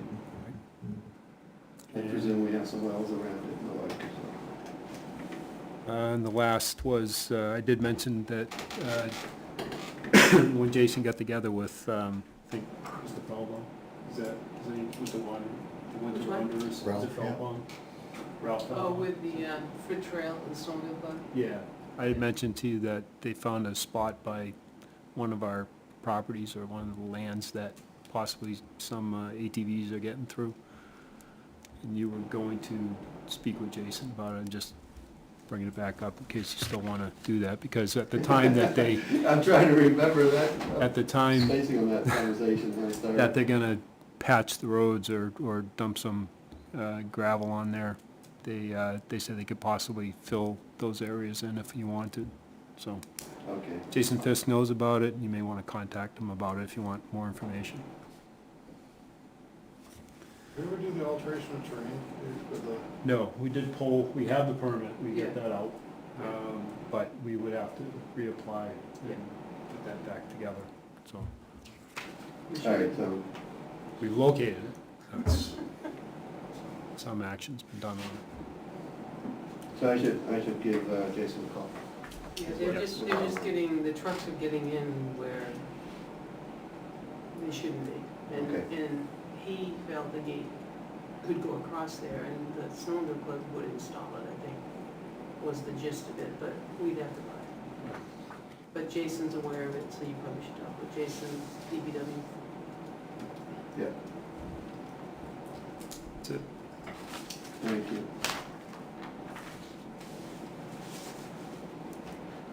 All right, anything else? There being none, and holding on to that motion from Mark, do we have a second? Second. All in favor of adjourning at 10:21, say aye. Aye. Thank you.